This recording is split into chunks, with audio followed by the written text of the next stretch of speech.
in force. And I'm sure that honourable and right honourable members will ensure that that rule is stuck to in their speeches. I call the Deputy Leader of the Opposition, Angela Rayner, to move the motion. Thank you, Madam Deputy Speaker. The motion before the House is very simple. This is a plea for answers, a plea for clarity and a plea for the truth.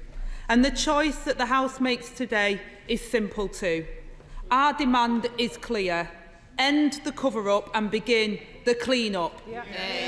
We already know that the so-called VIP lane for PPE enabled the shameful waste of taxpayers' money and inexcusable profiteering by unfit and unqualified providers. We know that the government has already written off £10 billion of public funds spent on their personal protective equipment that was either unusable, overpriced or undelivered. Ministers have admitted that they are still paying £770,000 a day of taxpayers' cash to store gloves, goggles and gowns, enough to pay for 75,000 spaces in after-school clubs or 19,000 in full-time nursery care. £106,000 of that money is sent to China every day alone to pay for the storage costs.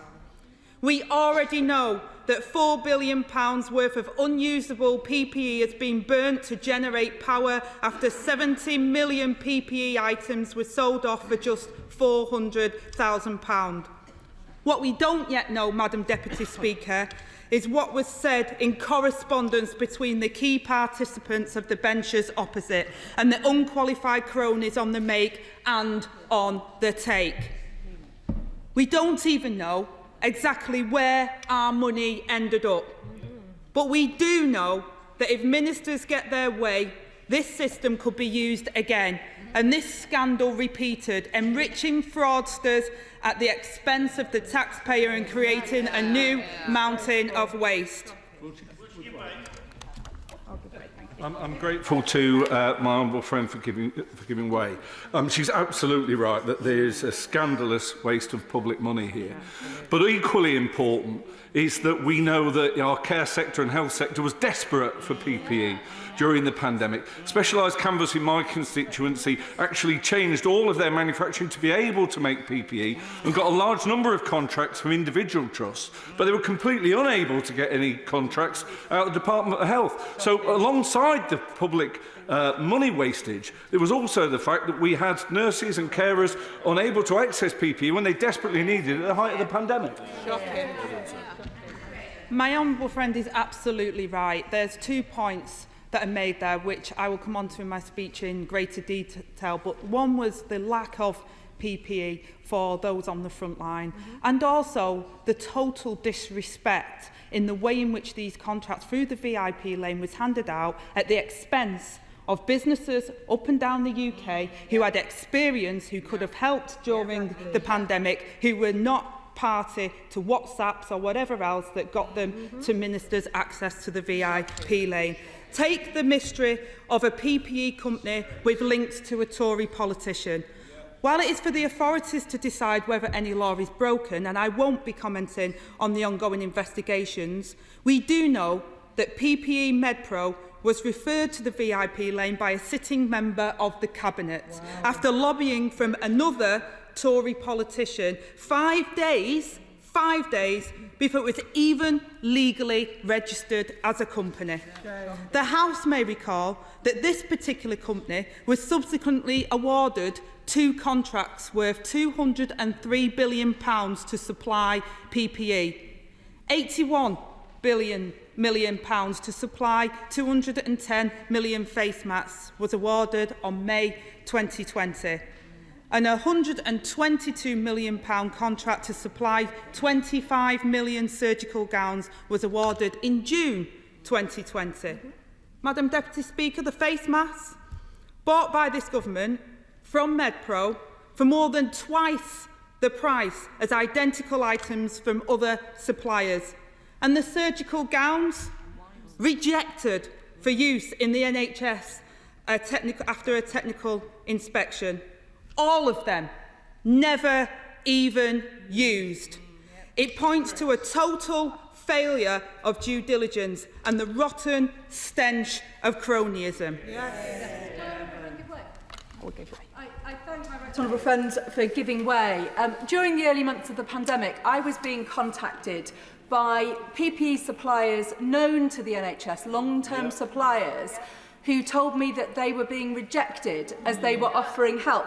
One of them wrote to me and he said, pre-April 2020, there was a degree of total incompetence about the government handling of PPE purchases. However, by the way they scrutinised our own offers thereafter, we believe they knew, at least specification-wise, exactly what they were doing, and that senior managers were taking steps to use preferred suppliers, even though they were aware these suppliers had neither the track record nor the level of competence to produce compliant goods. What does my right honourable friend think about that? I think it absolutely stinks, and I think actually my honourable friend's absolutely right in that the public can see through this, and those businesses that are pretty angry because they wanted to do the right thing during the pandemic. They knew it was a situation that Britain faced that they'd not faced before as a global pandemic, and they wanted to do their bit. And the frustration, and my right honourable friend who's right to quote her business, is that there is no question that the specifications should have been known, and therefore why was all this PPE bought knowing full well it couldn't be used? I'm very grateful to my old friend for giving way. Does she agree with me that the mood in her constituents, as in mine, opposite these dealings, is one of faith being completely shaken in the good governance and process of this nation, and that people at the very least are saying that the monies that have been obtained and goods not properly utilised has to be returned, and if the circumstances so dictate, there should be criminal prosecutions long before an inquiry can progress. Thank you. I think my honourable friend is right to capture the mood of the public on this, because at a time where the public are told that we have to show restraint, at a time where the public can see the finances, not least because of this government's former Prime Minister and Chancellor and the crashing of the economy, but it absolutely galls them to think that ministers opposite were not doing the due diligence that was required with the funds that we needed, and now we have this situation where we are spending billions of pounds on wasted PPE, and we've also got thousands of pounds every single day that is being wasted on storage for PPE. I'll happily give way. But obviously, in government, you have to actually get on and make decisions, and we don't often get to see what the Labour Party would do in our place. On this occasion, we did have an insight because, of course, the Labour Party did recommend a whole series of people that could supply vital things for during the pandemic, vital supplies, including a football agent supplying ventilators. What assessment have you made of the quality and credibility has the chair made of the Labour Party's own suggestions for supplies during the pandemic? I will in a sec. I thank the honourable member for his comments, but I asked the honourable member how many members from across the House that were not Conservative members got VIP access to the VIP lanes.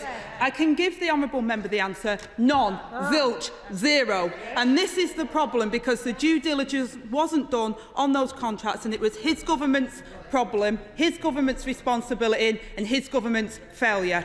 I'll happily give way.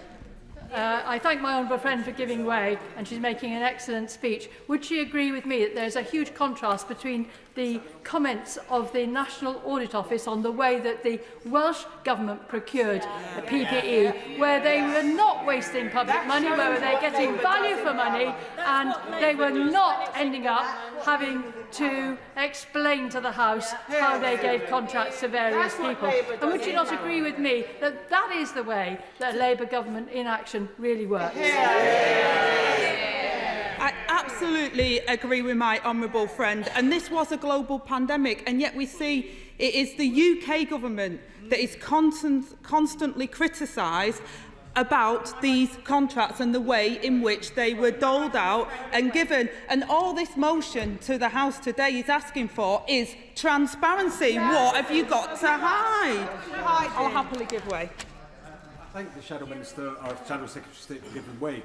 She's making a very powerful speech. Today has been a really important day because we've met fire brigades unions from across the country who have come down to stand up for a decent salary. That's all they're asking for.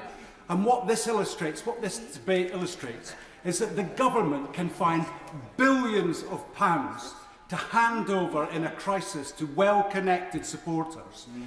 And if the allegations are true of the member for the other place, enough money from that alleged dividend would have settled the firefighters' settlement in Scotland in totality, one person against every firefighter. And will she confirm that a Labour government, an incoming Labour government, will investigate this matter thoroughly and transparently and hold anyone who has bent the rules, however they have done so, will be held to justice? Angela Rayner. I thank the honourable member for his point, and he's absolutely right. And the FBU members, Fire Brigade Union members, were in Parliament today and outside, and they are frustrated, like many others who are being told that there isn't money to give them a pay rise, and that actually they're going to get a real terms pay cut. But at the same time, billions of pounds has been wasted, and as I said in my opening remarks, is that £770,000 a day on storing this equipment. It is not acceptable to most people and most members of the public. I'll happily give way. Madam Deputy Speaker, I thank my right honourable friend on the front bench giving way. She's highlighted one particular legal situation, but I'm sure she's aware that the Department of Health and Social Care remains in dispute on 176 contracts for PPE worth £2.7 billion. And I wondered if she had any thoughts about that. My honourable friend, the Chair of the Public Accounts Committee, is absolutely right. It is absolutely eye-watering, astonishing that 176 contracts remain in this situation. And the public can see that. The public can see this, and they are frustrated because it is not acceptable. It is not okay to govern in that way, and the public rightly want answers, and they want them now. Now, the links between Medpro company and the Tory peer in question were never publicly disclosed. In fact, they were denied repeatedly by the lawyers acting for those involved. We now know that the money ended up in offshore accounts directly linked to those individuals. By their own admission, this was for so-called tax efficiency. It seems they even dodged paying their own taxes on the profits they made from ours. Only after a long legal battle was it revealed that there was active lobbying from ministerial colleagues for access to the VIP lane, and substantial contracts were won by those companies. They said that the peer in question did not benefit from these contracts, a denial that has been rather undermined by the latest revelations of The Guardian rather than any disclosure of ministers. Because it was only some time after The Guardian exposed these links that a minister finally told me, in answer to a parliamentary question, that, and I quote, "Departmental records reflect that a link between Baroness Mone and PPE Medpro was clear prior to contracts being awarded." But ministers have for months refused to show us those records or tell us the nature of that link and whether it was declared or whether it was discovered in due diligence. This was the subject of an investigation by the Standards Commissioners in the other place, and yet it appears ministers sat on the information they had. So the question is very simple, Madam Deputy Speaker. What have ministers opposite got to hide? Did they know all along who was behind the PPE Medpro? Or was due diligence so poor that they did not realise the problem. If they had nothing to hide and no rules or laws were broken, then ministers will surely be happy to make the details of the meetings and the correspondence available. And while they're at it, will the Minister give us clarity about allegations made by the former Health Secretary in his new book about a separate bid for business connected to Baroness Mone? Not Mone. The Right Honourable Lady is venturing rather too far into the territory that I urged her to avoid. I'm afraid that these are the rules, so I do have to bring her up if she is, to pull her up if she is actively criticising a member of the other place. I'm sorry about that, but that is the rule. Angela Rayner. Madam Deputy Speaker, I wasn't criticising members from the other place. I'm just quoting what a member from this place, who was a health minister at the time, has said. And I'm asking the Minister today if he can give us clarity on what was said, because that's now public record. So that's all I'm asking the Minister for. I haven't said that about any person from the other place. That is what a Minister has said in his diary. So it would be nice if the Minister opposite can give us some light on this whole murky affair. So, Madam Deputy Speaker, let's turn to the numbers, because as they say, the numbers don't lie. 10. How many times a company was more likely to get a contract if it was in the VIP lane? 1 in 5. The proportion of emergency contracts handed out by the government that have been flagged for corruption. 3.5 billion. That's the value in pounds of contracts given to the Tory party's mates that we know of. 3 billion. The value in pounds of contracts awarded that warrant further investigation. None, zilch, 0. That's the number of times this government has come clean on this dodgy Medpro scandal. A cover-up, a whitewash, events swept under the carpet, and now they've been dragged kicking and screaming to the House today to give an honest account about their shameful dealings. The public are sick of being ripped off and being taken for fools, and they want to know the truth. So today, I will give way. Is it not clear to the public now that the party opposite believe in one thing only, and that is how much money they can grab from the public purse and give to their crony friends and steal from the hard-working pockets of people in this country? I think my honourable friend captures the mood of the public. They want answers. The public want answers. They want to know what's happened.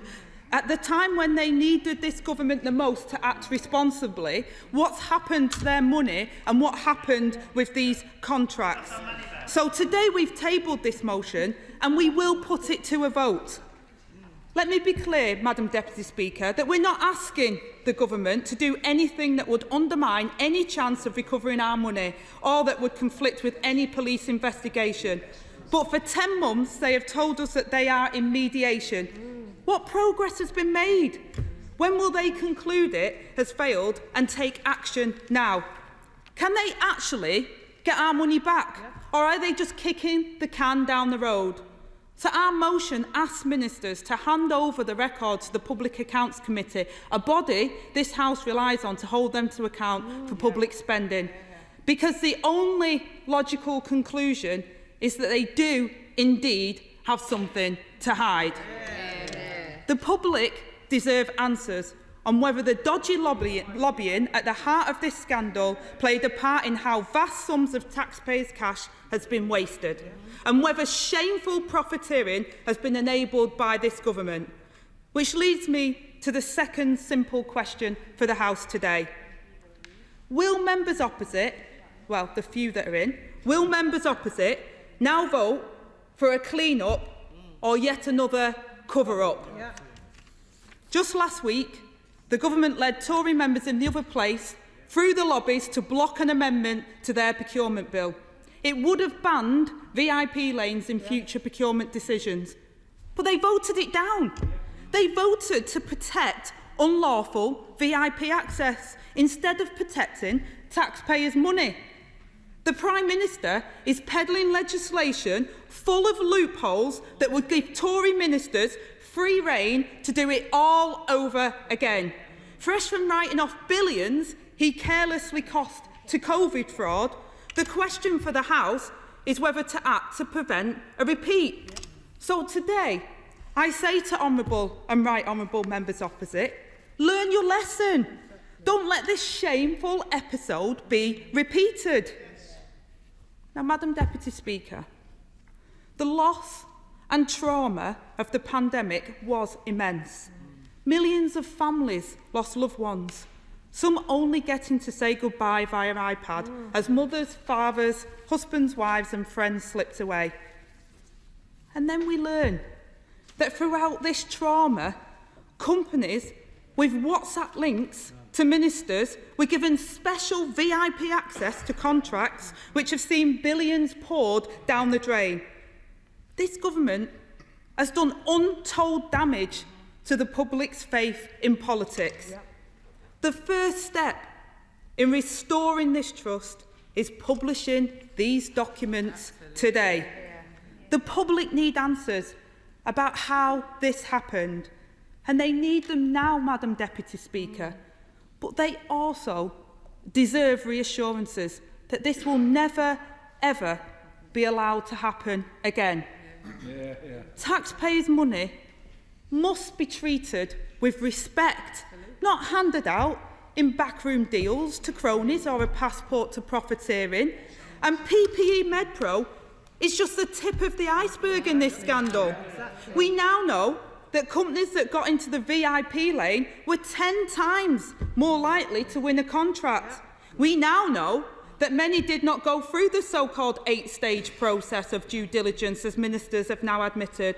And we now know that this left dozens of experienced British businesses out in the cold. Businesses who had the expertise to procure PPE and ventilators precisely and fast. Businesses who offered their help in our darkest hour. And businesses whose only mistake was to play by the rules. Not a single one of the companies referred to the VIP lane was done so by a politician of any other political party other than the Conservative Party. The then Chancellor of the Duchy of Lancaster, the Cabinet member who oversaw the entire emergency procurement programme, reportedly fast-tracked a bid from one of his own personal friends and donors, who went on to win hundreds of millions of pounds of public money. Last week, he said that he simply referred the bid from PPE Medpro on to officials. Yet we also know that he passed it directly on to his ministerial colleague, Lord Agnew. I'll happily give way. I thank my honourable friend for giving way, and she's given a very thoughtful speech that should put everybody on the opposite benches to shame. Exactly. Was my honourable friend as shocked as I was to find out that there was a company that was put on the VIP lane by mistake, and they still got £1 million contracts? Gosh. Wow.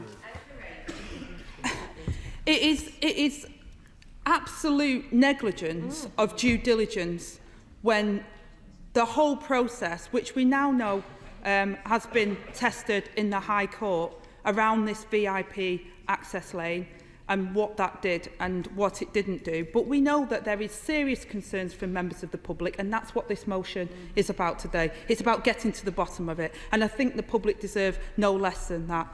But after the Minister passed it directly on to his ministerial colleague, Lord Agnew, and sometime later, officials discussed that the Minister's office was still being furiously lobbied.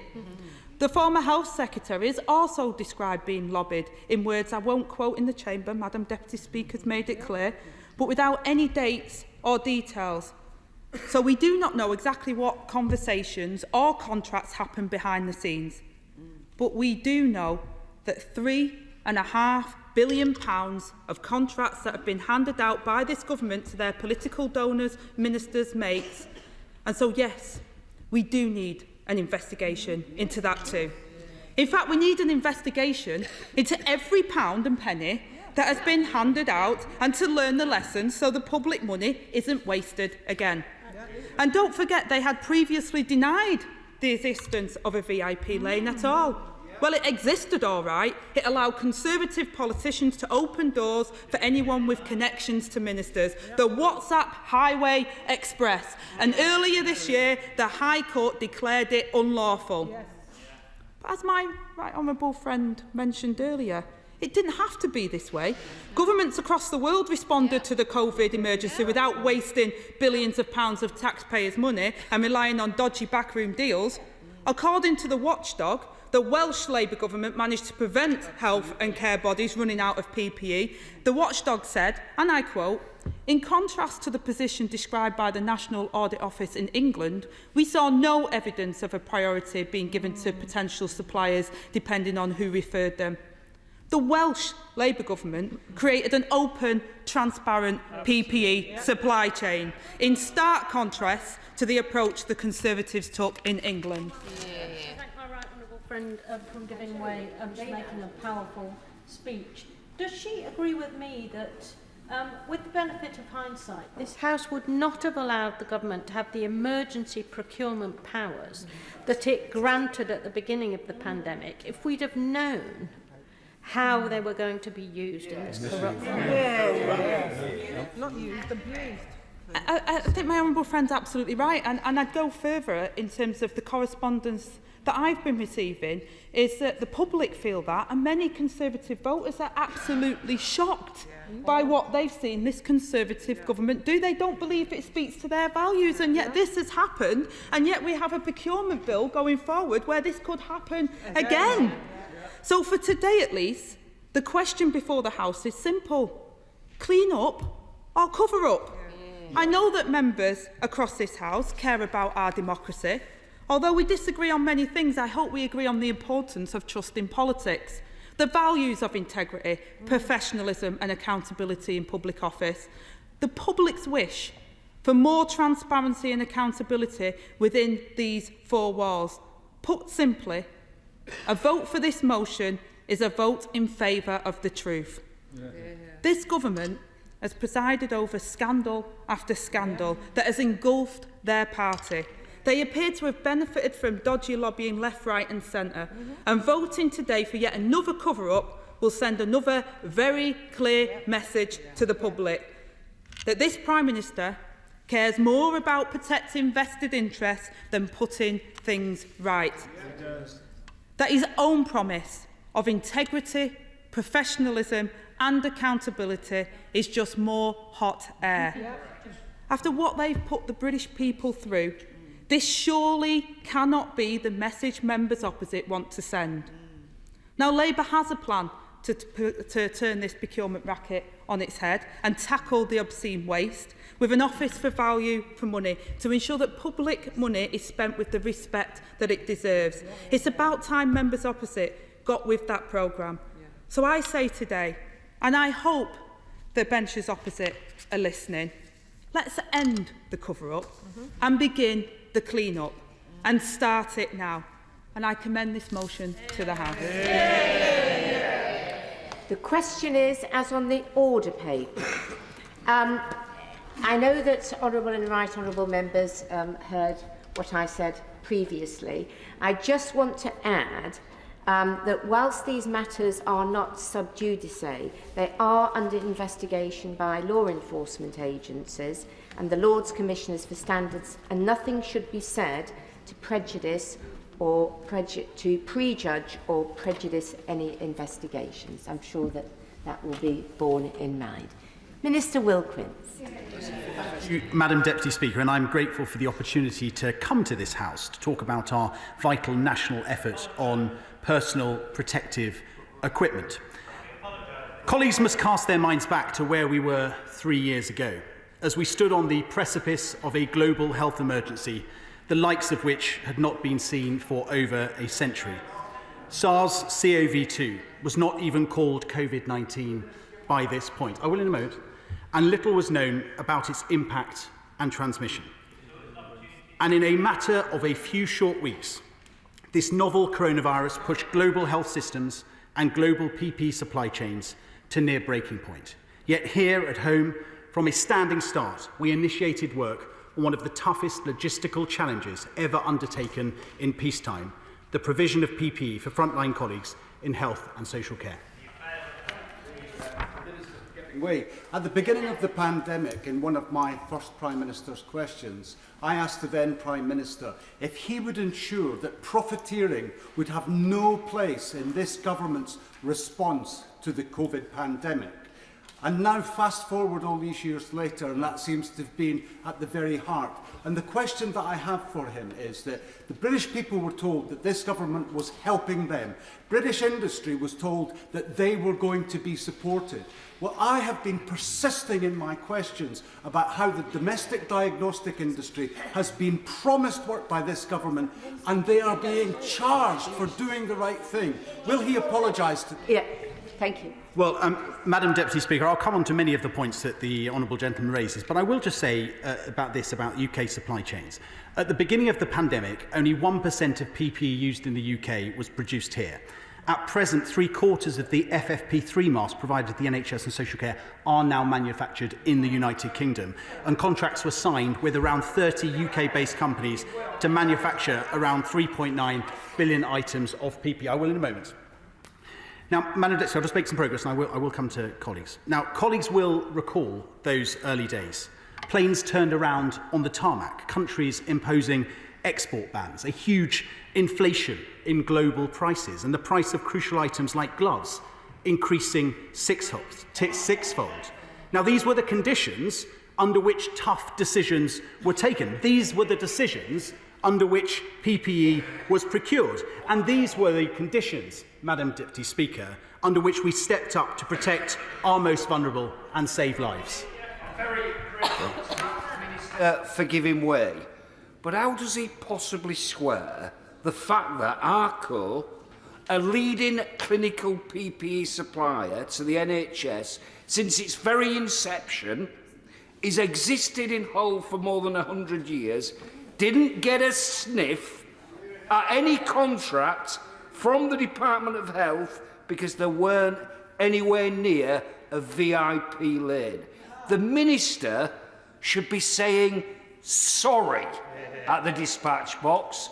Not all this nonsense. Just fess up. Say sorry. Well, Madam Deputy Speaker, there were lots of words there and lots of aggression, and I'll come on to address some of the... Well, let's be frank, there was. Let's come on to many of those points, because the honourable gentleman, I fear forgets the pressure under which civil servants were working at the time and the pace at which decisions had to be taken.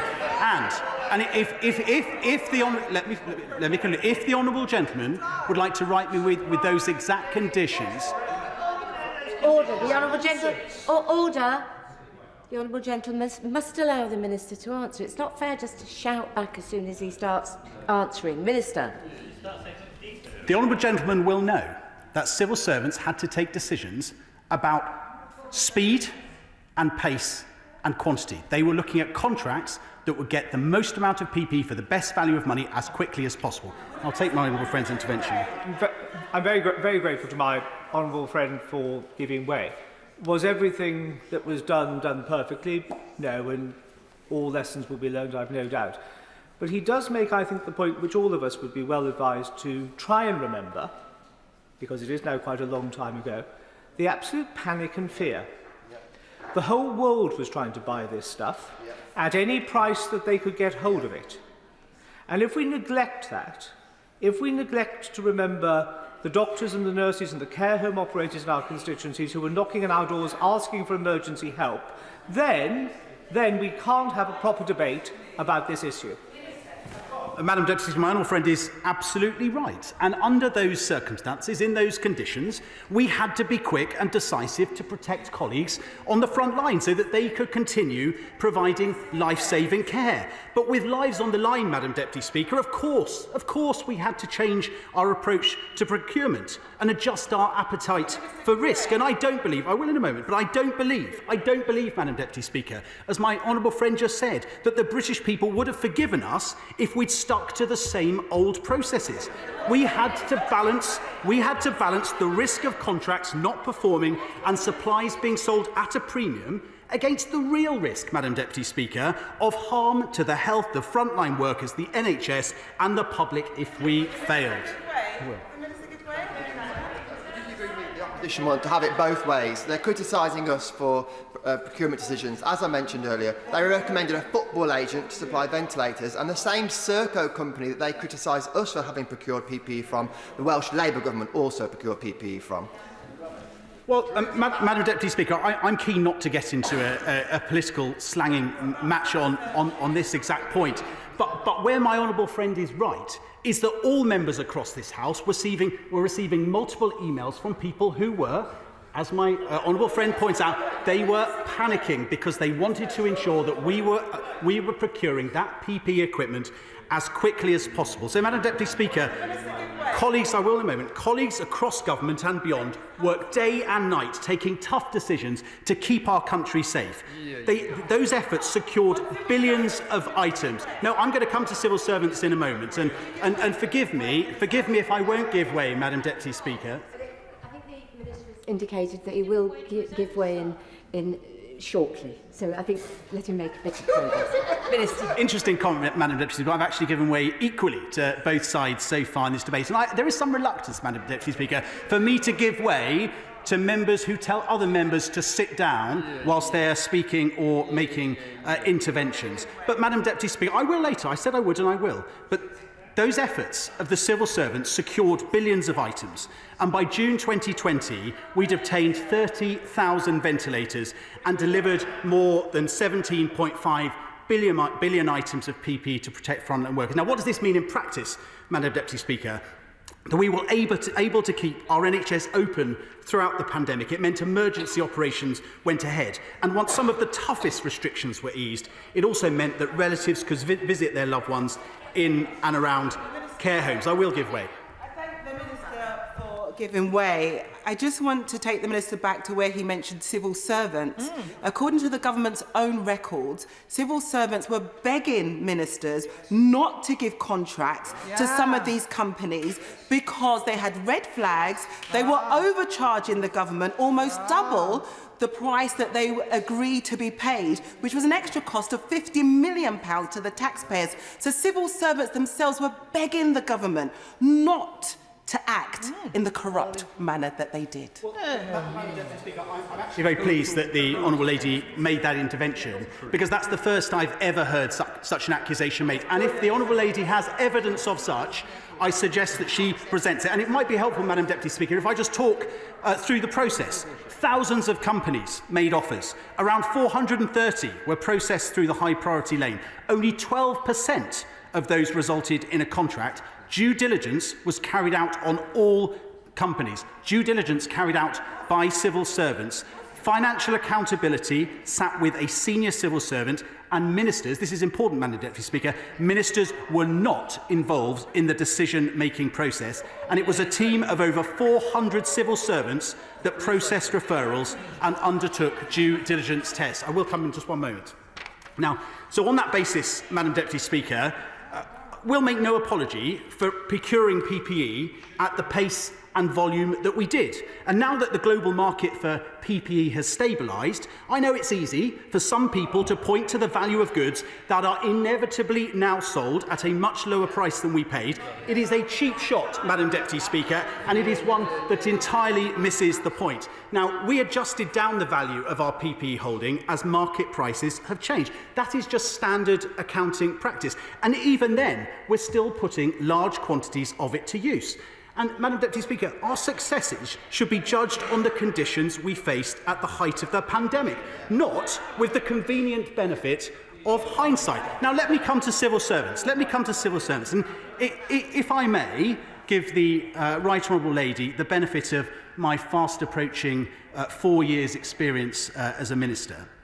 We rely, Madam Deputy Speaker, on hard-working civil servants. They are the backbone of our state, and it is my privilege to work with them. And the Right Honourable Lady, Madam Deputy Speaker, she knows that ministers were not involved in the decision-making process for PPE procurement. And the due diligence, as I've said, was undertaken by a team of over 400 civil servants. Now, although I'm a health minister now, I wasn't at the time, and I remember, Madam Deputy Speaker, as a minister at the Department for Work and Pensions, how hard civil servants worked under the most trying conditions during the pandemic. And those four, I promise I will come to Honourable Lady, those 400 civil servants working on PPE and a senior accounting officer took decisions at pace and under huge pressure as lives depended on them. Did they get everything right? No, but they did try their best in a highly competitive global market with significant challenges in sourcing, procuring and distributing PPE. Yes, they absolutely did.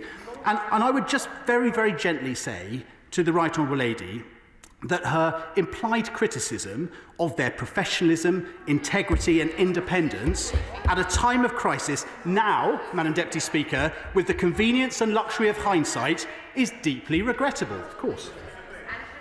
I think the Minister is being disingenuous to say that. I've never suggested for one moment that civil servants do not do an excellent job and work diligently in their work. But why won't the Minister publish the documents and the emails about what ministers and what Tory peers and what Tory MPs have been up to during the pandemic and these contracts? Thank you. I'll come to that. As I said, due diligence was carried out on all companies. Procurement decisions were taken by civil servants. Financial accountability sat with a senior civil servant. So, of course, that is what the Right Honourable Lady is praising. And look, Madam Deputy Speaker, I thank and applaud our hard-working civil servants, and I would humbly suggest, Madam Deputy Speaker, that someone aspiring to be our Deputy Prime Minister should do the same and not seek to throw them under the metaphorical bus. Thank the Health Minister for giving way. Very early on, the Public Accounts Committee and the National Audit Office was looking into this issue. We know it was a rush at the beginning, but we were warning early on and the problems persisted. The poor record keeping, frankly, lack of record keeping in many cases. But we gave this House gave the government permission to act fast, but not to act fast and loose. And the Minister just needs to acknowledge that.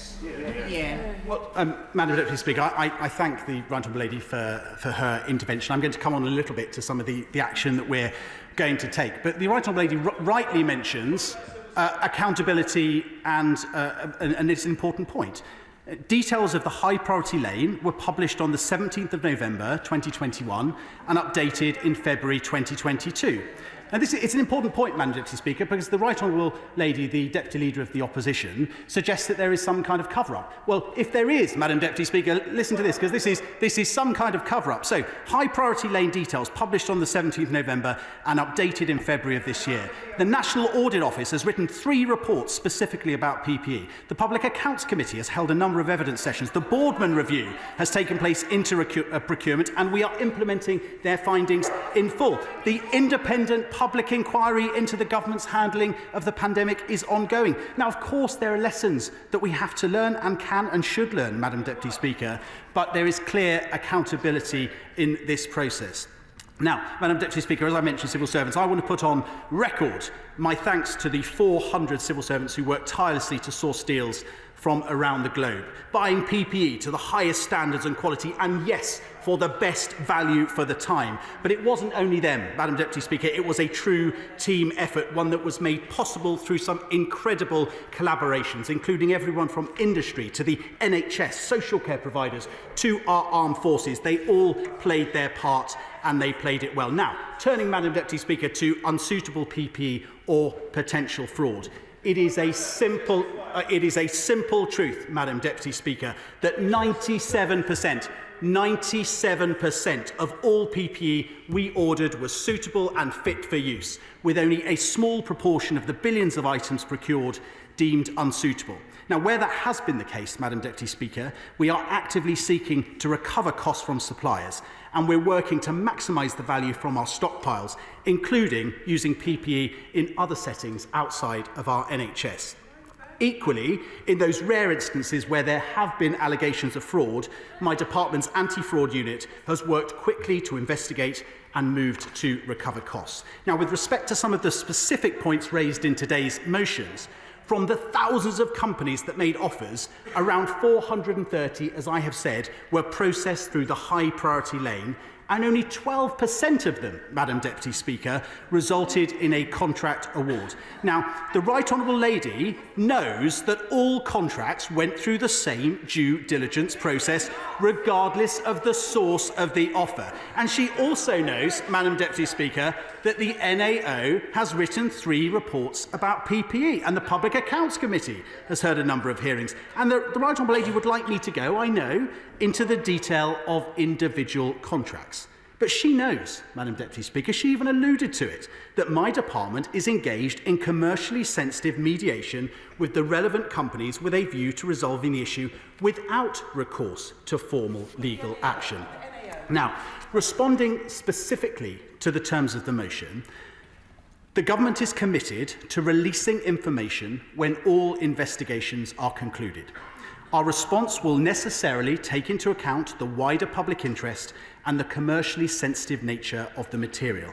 It is only right, Madam Deputy Speaker, that we work with the Public Accounts Committee on the terms on which information might be shared. And I understand the Chancellor of the Duchy of Lancaster will soon begin a dialogue with the Chair of the PAC on how we enact those information sharing arrangements.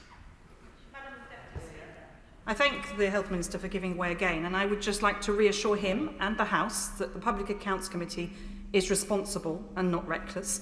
The Public Accounts Committee has previously received papers from this House, and we have a very well-established protocol of receiving and dealing with those papers.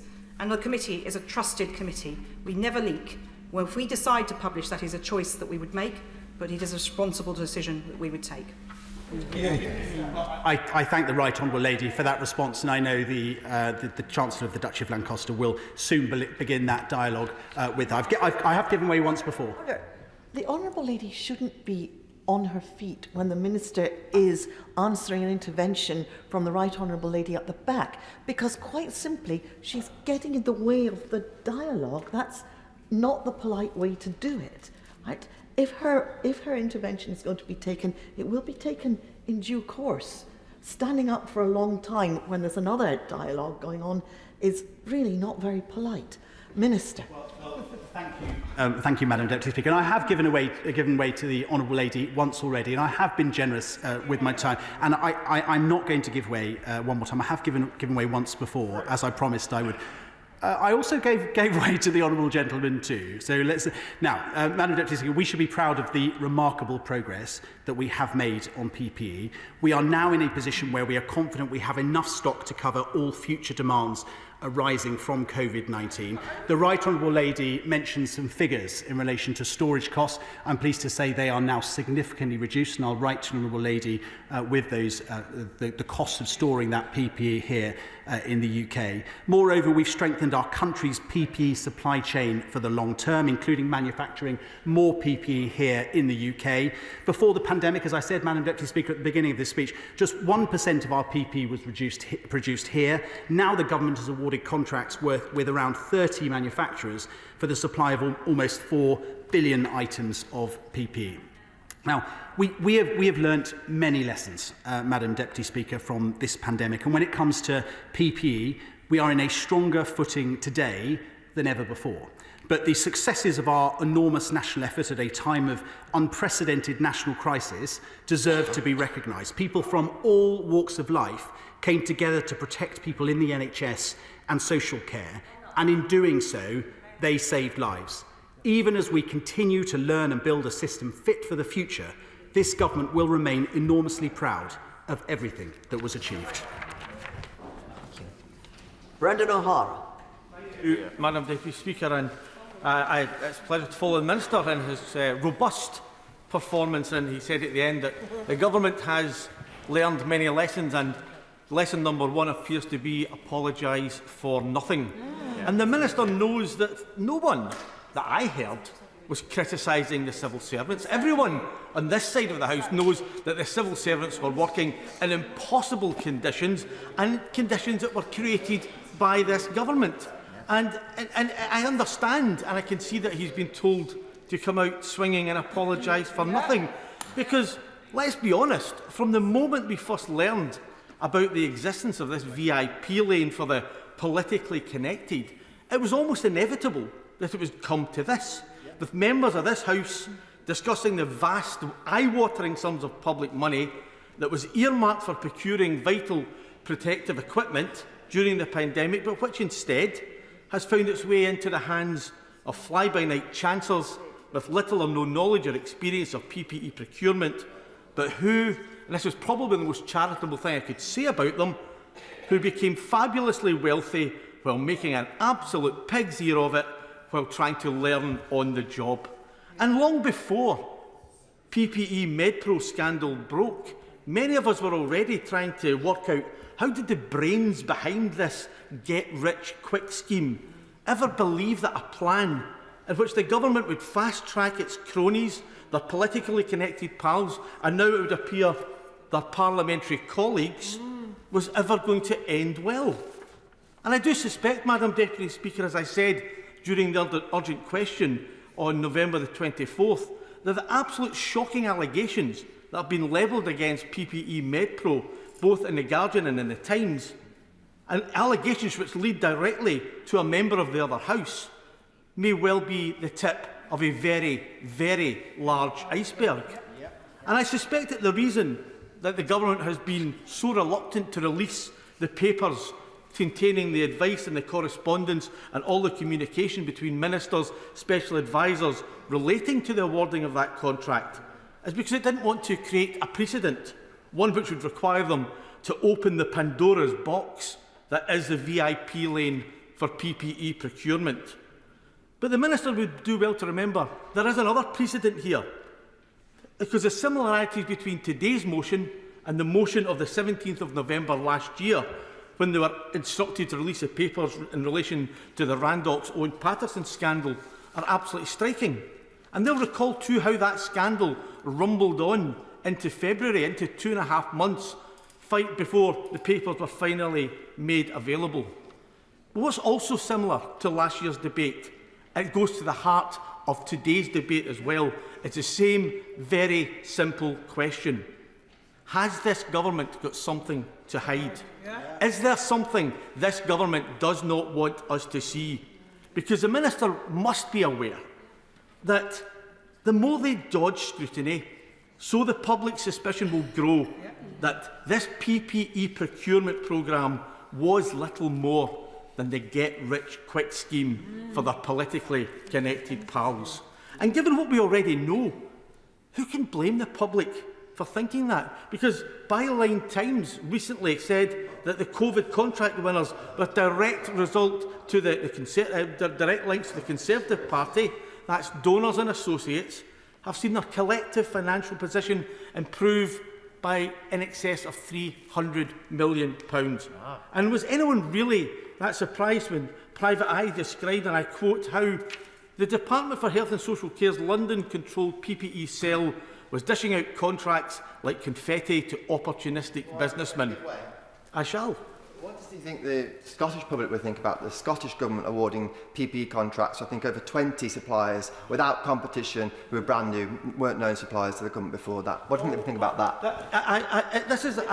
I hate to say it, but my goodness, you're predictable, sir. It was probably the most predictable question I could ever have imagined, and I will come on to it later in my speech. I will come on later to my speech, because the audit of the Scottish Government's treatment of the procurement process compared to what went on in this place is squeaky clean, and I look so forward to having this conversation in about 6 minutes. Because what happened is that many of these opportunists hit the jackpot on the government's VIP lane for PPE procurement, and prominent among them were PPE Medpro, whose bid to supply the UK government with face masks and surgical gowns were put on this high priority lane after what we were told was some particularly enthusiastic lobbying carried out on their behalf by someone down the corridor. Indeed, so enthusiastic was the peer in question about the abilities of PPE Medpro to deliver that she made her passionate pitch to the ministers even before the company was incorporated. and her remarkable powers of persuasion persuaded ministers to propel this embryonic company, one with no experience in delivering medical or protective equipment, and one of which she told them she had no personal involvement and had stood to gain no way financially from, straight into the VIP lane. And on the 20th... Order. I will just remind the honourable gentleman, he's in danger of straying. I've let him go so far, but I just remind the honourable gentleman, as I remind the House, what the Deputy Speaker said at the beginning of this debate, that the normal rule that reflections must not be cast upon members of either House of Parliament, except on a substantive motion, which this is not, remains in force. So I know the honourable gentleman will be careful in what he says. Thank you, Madam Speaker. And I will attempt to stay on the right side of that line, and I'm sure you will instruct me should I stray again. But when this company was propelled into the VIP lane, on the 25th of June 2020, just 44 days after the firm had been legally incorporated, PPE Medpro was handed its first UK government contract worth almost £81 million to supply face masks. Very shortly thereafter, they awarded a second contract worth in excess of £120 million to supply 25 million surgical gowns. Earlier this year, The Guardian reported that they'd seen the contract that was signed between PPE Medpro and the gown manufacturer in China. The price that they paid for those gowns was £46 million. And even adding on a bit for shipping and logistics and storage, by any reasonable calculation, that leaves a whopping profit of somewhere around £70 million of public money on a contract worth £120 million. And to add insult to injury, when the cargo of gowns finally arrived, a quick technical inspection from the National Health Service deemed them not fit for purpose, and they were never used. I understand that this situation is so serious that the company is currently under investigation by the National Crime Agency. But inexplicably, up until a couple of hours ago, the peer involved was still operating under the Conservative Party whip. And as the Right Honourable Member for Ashton-under-Lyme said, this stinks. We know it stinks. And the Order. I'm quite sure that the honourable gentleman intends to talk just about the process and the goods, etc., and that he will not be mentioning any peer in particular. And he said the peer involved, so it wasn't just peers in general, but a particular peer, and I'm sure that he doesn't want to make reference to any particular peer, but we'll just talk about the process. I shall, from now on, Madam Deputy Speaker. Thank you.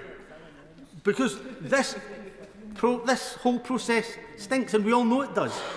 And that's why we have to see what this government knew. This government who deliberately created the conditions in which behaviour like this could flourish. And they have to release what they know. I will give way. I'm grateful to my honourable friend for giving way. Could I take him back to his comments earlier about due diligence? Now, we all heard the Minister a few minutes ago claiming that due diligence was carried out in every single case. Is it possible for even the top civil servants in the United Kingdom to do any sort of due diligence on a company that didn't exist 2 or 3 weeks before? I think it's an excellent question, and perhaps it's a question that had he managed to intervene in the Minister would have been far better placed than I to answer. But I do find it absolutely remarkable how due diligence can be carried out on a company which didn't actually exist. So the government know that the release of the PPE Medpro papers is not going to make this magically disappear. And they're quite right to fear that in releasing those files, they are likely to blow the lid off this Pandora's box, and one which will reveal that its VIP lane for politically connected pals was simply a green light for unfettered crony capitalism, rampant profiteering and widespread abuse of public funds. In his answer to the urgent question on November 24th, the Minister, the Under-Secretary of Health for Health and Social Care, told this House, and I quote, "There was a global scramble for PPE. It was an extraordinary situation in which we had to act in a different way." And it's a defence that the Minister himself a moment ago also tried to hide behind. And it may be true that things had to be done slightly differently. But what is undeniable is that the UK government made an active choice to act in the way that it did. It was a political choice to make this an all-in free market jamboree. And thankfully, and they did not need to do so. It was a political choice to make this an all-in free market jamboree. And thankfully, and in response to the honourable gentleman's chuntering, the Scottish Government acted in an entirely different way. And of course, many items of PPE for Scotland had to be sourced from overseas. But the big difference, and if he would stop talking and listening, I will explain his answer. No chance. But the big difference was that our government sent staff from Scottish Enterprise over to China to source the items we need, ensured they were made to an acceptable standard and were delivered at a cost that we could afford. And at the same time, the Scottish Government was increasingly working with Scottish manufacturers so that by April 2021, 88% of our PPE was being produced in Scotland. And that, I will 2 seconds, and that government involvement had a huge impact on the price.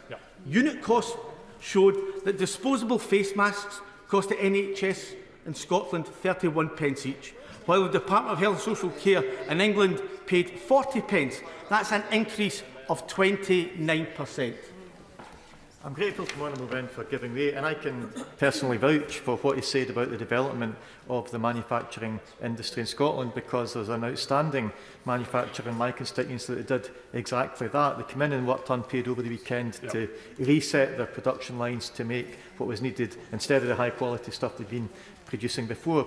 Does my honourable friend think it is sad that I can't name that company and sing their praises today, because I don't know if they would thank me for connecting them, even tangentially, to some of what the subject of this debate is about? Isn't it sad that even the outstanding good Scottish firms are in danger of being tarred with the same brush as has been applied elsewhere? I think my honourable friend makes an absolutely excellent point, and all of the good that we could and should be talking about is being lost by this tarnished reputation. And he could just as easily have pointed to the Scotch Whisky Association, which pivoted very, very quickly for using its alcohol and turning it into hand gel, and millions of gallons of hand gel. But I go back to the point that government involvement, the Scottish Government's involvement, was absolutely crucial in controlling the price. And I said disposable face masks, 29% cheaper, because they were they were bought by the Scottish Government directly. The FFP3 face mask, Scottish Government, £2.08 a unit. Health and Social Care, £2.51, a fifth higher. Disposable gloves, Scottish NHS, 9p. In England, 33% higher at 12p. Even the cost for non-sterile gloves, the Scottish Government was 10% cheaper. Now, one would have thought that a country with a population 1/12 of the population of England would have a real job in pushing unit costs down below the level of a country 12 times its size.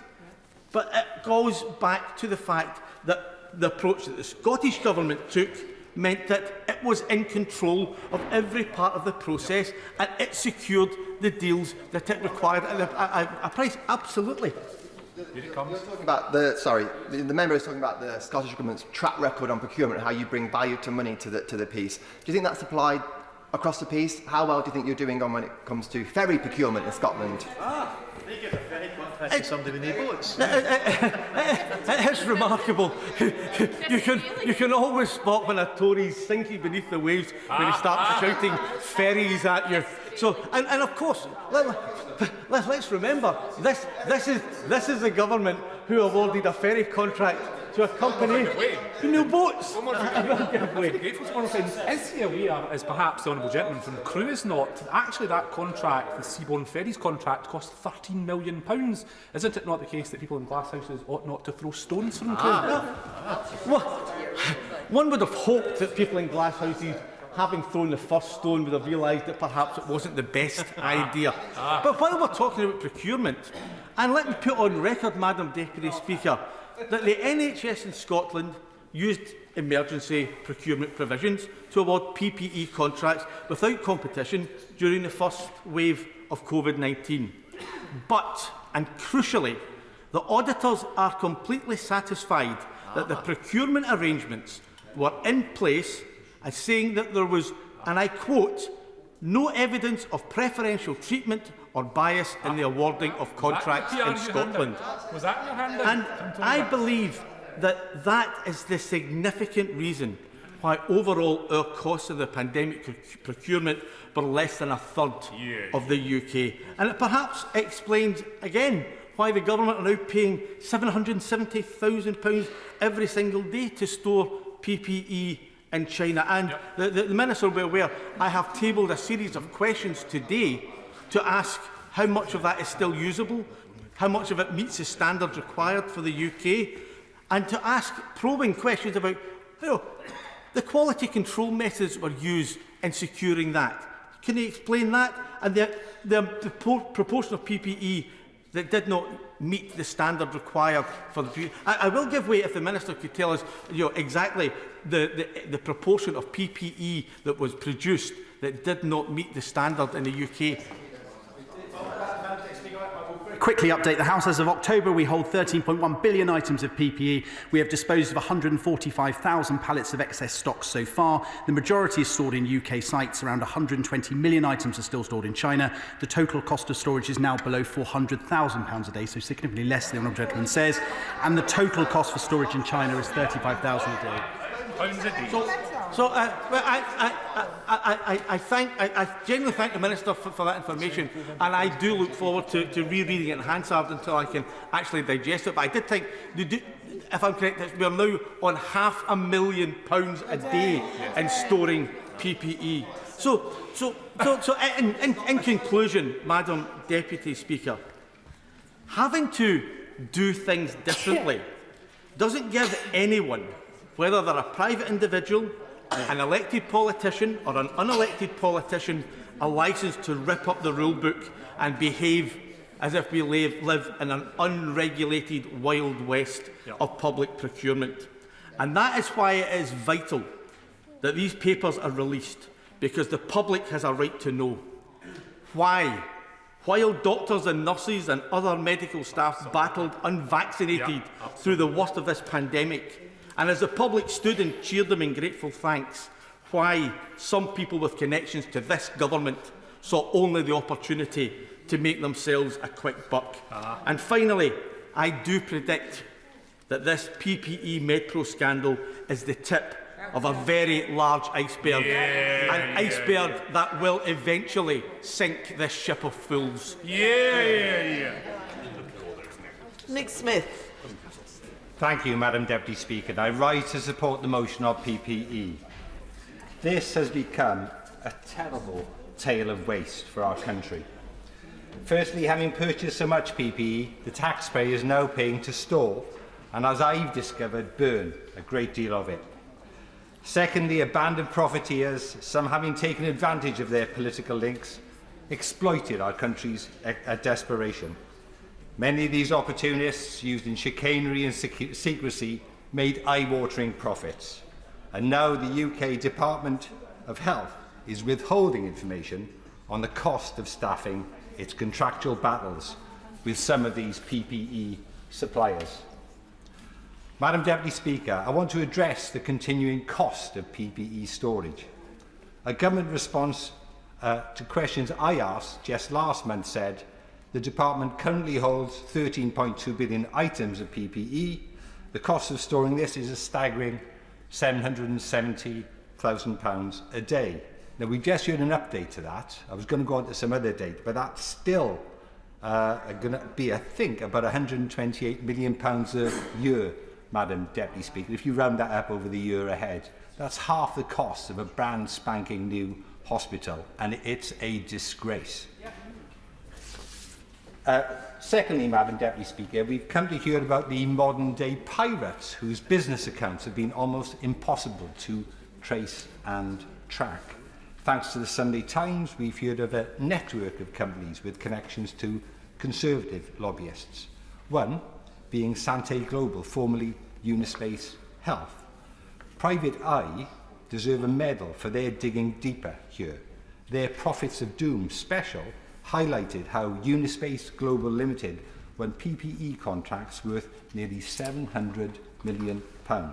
Richard Brooke is a fantastic journalist there. Reports suggest that they have accounted for their profits through different companies to those known to the Department of Health. So it's impossible to see how much money they've made. Madam Deputy Speaker, this is shrouded in secrecy due to our feeble accountancy laws. Madam Deputy Speaker, the taxpayer deserves to know who is profiting from contracts awarded to the government with public money for the public benefit. It is a high time that this game of PPE treasure hunt came to an end.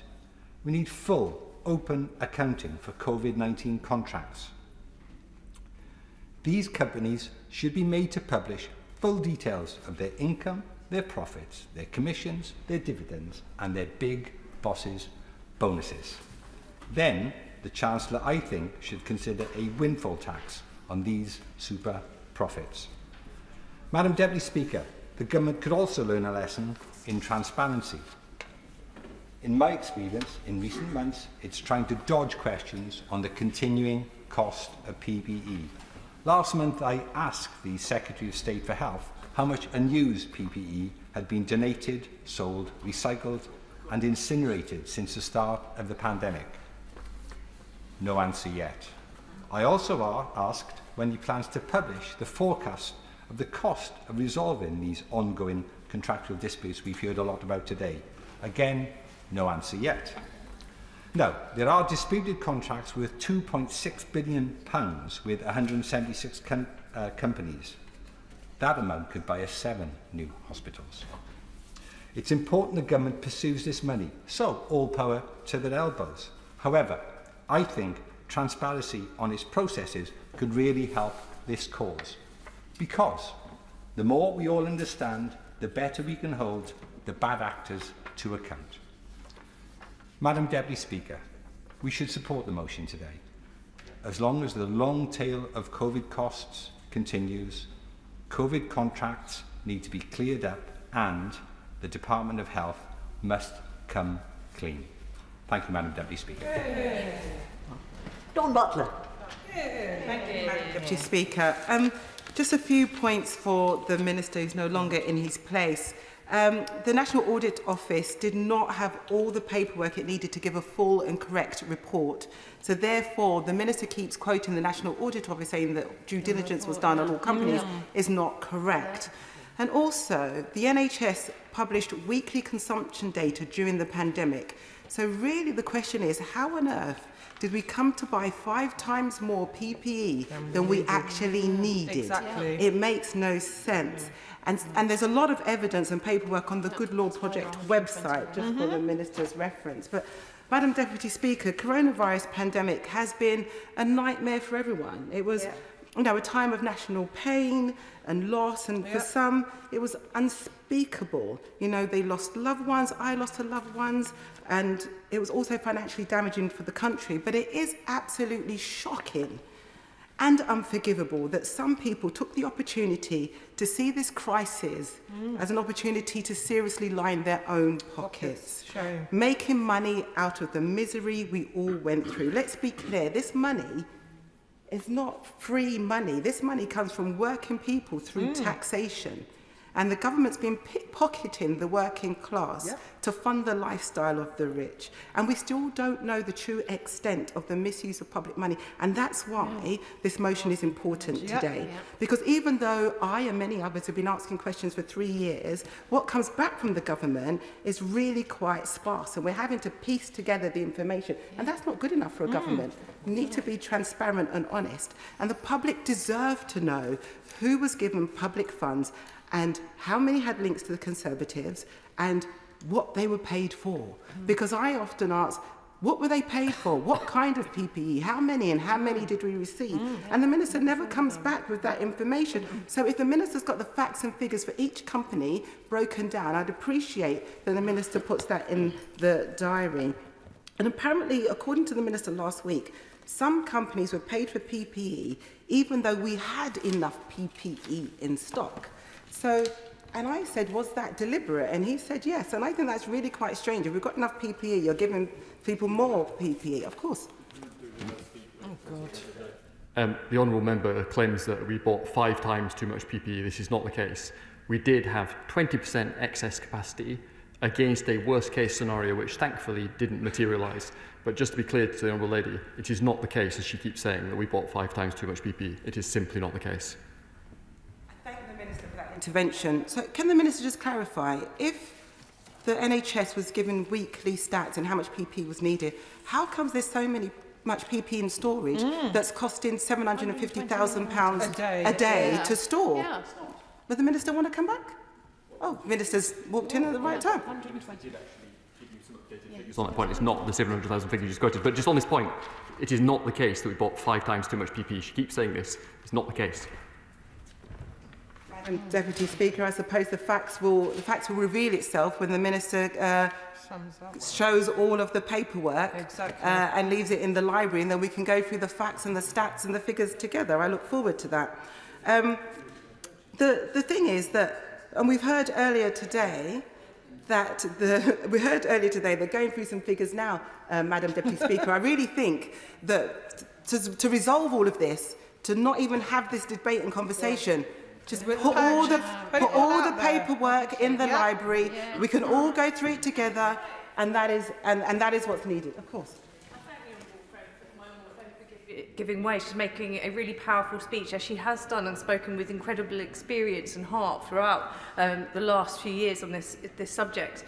But does she agree with me that it is particularly galling that we are seeing the former Health Secretary write a book on the pandemic diaries, and yet we are not able to scrutinise the facts and the evidence of the decisions that were taken, not just about the public's money, but also about the public's safety as well?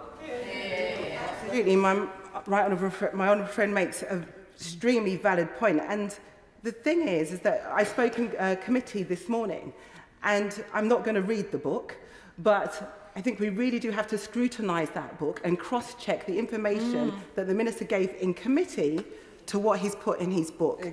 And I do think that the new ministers that have come into post really should be a little bit more humble, because what has happened is really shocking. The cronyism and the corruption that has happened in the government in plain sight is truly, truly shocking. And now the government is spending £10 million burning PPE. I mean, it's like you're burning the evidence. You wonder why. Madam Deputy Speaker, like COVID hasn't... Oh, so, sorry, the minister said, I've just criticised the minister for storing it. Yes, you're right. I wouldn't want the minister to spend nearly £1 million every day storing PPE. I also don't want the minister to burn PPE. The minister should be using the PPE, give it to people who are travelling on the tube. We're having a flu epidemic. You know, it will help resolve that. So don't heckle me when this is your responsibility. So, I mean, this government is totally like in its... Sorry, Madam Deputy Speaker. Anyway, the government is incompetent as well as corrupt, Madam Deputy Speaker, and it's not just cronyism. I mean, this situation is so ridiculous. Am I not allowed to call it what it is, Madam Deputy Speaker?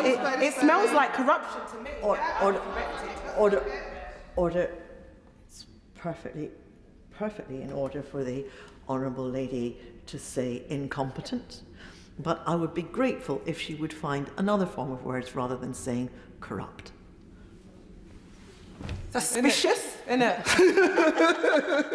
But, I mean, Madam Deputy Speaker, this is so ridiculous that when the Netflix series comes out, nobody's going to believe this is a true story. I mean, recently it was revealed, and I know we're not supposed to speak about the Conservative peer too much, but we do learn today that they're taking a leave of absence from the Lords. And I mean, I do hope, and I'm not saying this in jest, Madam Deputy Speaker, but I do hope that she's not on her yacht trying to do a runner, because there's a lot of money that's gone missing, and by the previous minister's own words, he was being bullied into giving this contract. I know, I don't feel sorry for him, but he was being bullied, and two ministers were being bullied. So, Madam Deputy Speaker, it is important that we investigate this VIP lane. The National Audit said companies, as I said earlier, companies were put there by mistake and they were still given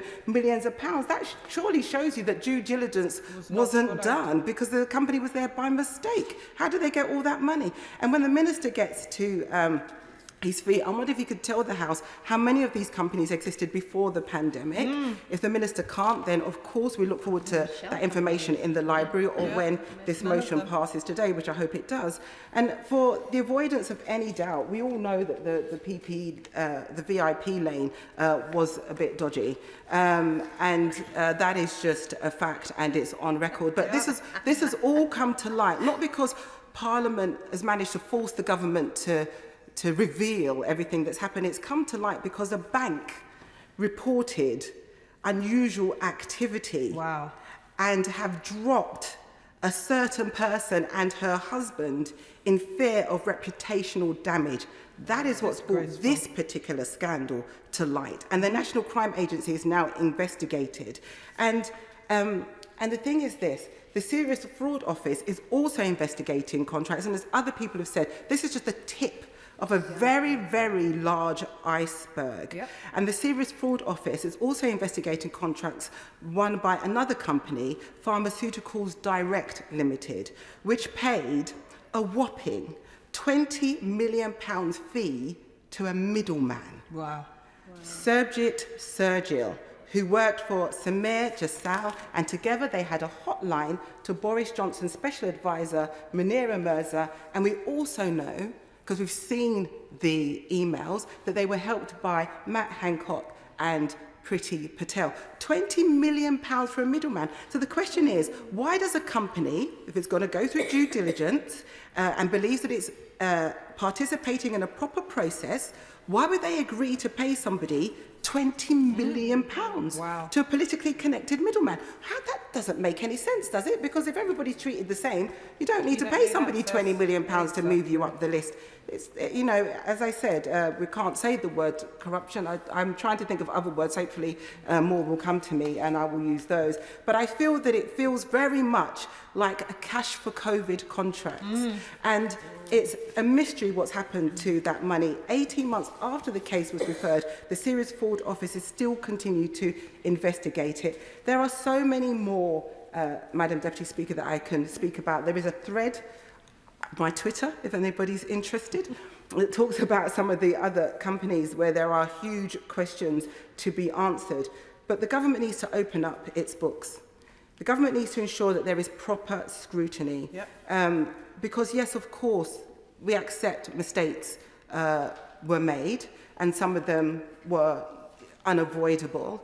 But the Health Department didn't do the fraud checks that it was supposed to do, and we had to push them, and it didn't come out to a whole year later. There's been negligence, but there's been something a little bit more sinister happening in government. And there's people who have stolen money from the public purse during a national crisis. Those people should be ashamed. It's not patriotic. Don't say I was doing it for the country. You're not doing it for the country when you're pocketing millions of pounds. It's not patriotic, Madam Deputy Speaker. It is a word that you're not happy with me using. They will have had the people who have taken this money unlawfully, really, but really it was helped by government ministers. But the people who have taken this money have had plenty of interest payments from their ill-gotten gains. But now is the time, during the cost of living crisis, to give that money back. Yep. And that includes, Madam Deputy Speaker, the donations that have been given from these people that have had a bung from this COVID crisis. The donations to the Tory party needs to come back into the public purse. Thank you. I'll have to put a time limit on now of 4 minutes. Naz Shah. Mr. Speaker. As an opposition, we expect to scrutinise government, to hold them to account and challenge them on policy and legislature, but never did I imagine scandals, favours and dodgy deals through VIP lanes. The contract we're focusing on today is about the £200 million deal to provide PPE to the government at the height of the first COVID-19 lockdown, allegedly awarded to a company linked to and lobbied by Tory peer, who also happened to benefit around the tune of £29 million transferred to an offshore account which is linked to her and her adult children. Disgraceful. The seriousness of this case is such that earlier this year the police raided 2 London properties linked to the Tory peer, as well as 4 properties on the Isle of Man, in support of an ongoing fraud investigation by the National Crime Agency. We're literally speaking about a criminal fraud investigation where the trail leads directly back to the centre of government. Consistently, the government line has been that they were doing their best to ensure the best quality of PPE could be secured and used during the COVID-19 pandemic. The truth is the government was ripping off the British taxpayer to help the pockets of their friends. In May 2020, Baroness Mone referred PPE Medpro to the Cabinet Office for potential multi-million pound PPE contract, 5 days before it was even registered as a company. What track record can a company that doesn't even exist have to deliver millions of pounds of PPE for the government? Disgrace. In significant contrast is Multibrands, like many other businesses across the country. Multibrands International Limited, a Bradford-based business in my constituency, incorporated in 1998, which provided PPE and had an operation in China since 2006, a support office in India since 2010, a legitimate and established company was denied the opportunity to provide government PPE. At the time, Multibrands International wrote to me and asked the question, what does our government do for businesses like us? Is it because we are Northern? Is it because we choose to operate legitimately? Or is it because we don't have secret dealings with MPs? We were never given a chance. And shamefully, that there is the truth. They were never given a chance. Because unlike the then Health Secretary's local mate from the pub, they didn't have his WhatsApp number or any of a Tory minister's private numbers or direct access email to a Tory minister. Instead, rip-off contracts were given to their Tory friends to profit from the British taxpayer. In my neck of the woods, the idea of mates rates is when you generally get a better deal, and usually it goes something like this. Well, I'd normally charge a £5, but because it's you and you're my mate, I'll knock you off a few pennies. Exactly. In this case, according to documents leaked to the Times, it shows that during the pandemic, PPE Medpro supplied masks at a cost of 38.5p each to the government. The same masks, not later downvalued, at the same time, same company, were provided to other suppliers for as little as 14.5p. Wow. No one rips off their friends, but it was okay for the Tories and their cronies to rip off a British taxpayer. 8.7 billion was written off, including 4 billion that was spent on PPE, which did not meet NHS standards. National Audit Office revealed the DOH paid 436 million in penalties because it had to store PPE. That's more than a year's budget for my whole local council in Bradford of 2021-2022. Wow. And I could have, with 8.7 billion that's written off, we could have had those 3 hospitals, whilst the health minister's here, in Bradford, including the first carbon neutral one, including a state-of-the-art one in Bradford City Centre, replacing 2 in my constituency. The British people will not forgive them for ripping off whilst they suffer through winter where they choose between eating and heating. So publish your documents, come clean, and ultimately, as in the words of the Deputy Leader of the Labour Party when she opened up this debate, stop the cover-up and start the clean-up. Your wisdom. Madam Deputy Speaker, this government's actions on PPE were a catalogue of failures from start to finish and with devastating consequences. Before coronavirus, the existing PPE stockpile didn't include everything it should have. Then the government was slow off the mark. It took too long to understand that we would need more PPE and failed to get on with ordering it.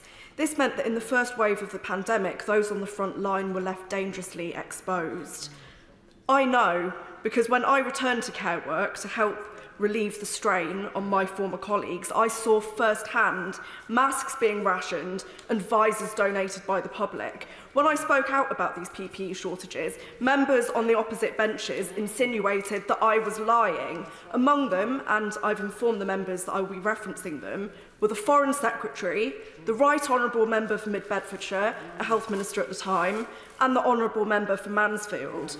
Now, despite report after report proving that there were PPE shortages and that I was telling the truth, not one has ever apologised for these comments. It's not me I want them to apologise to, but the millions in the care sector, both staff and people they were caring for, who were forgotten and neglected by their governments.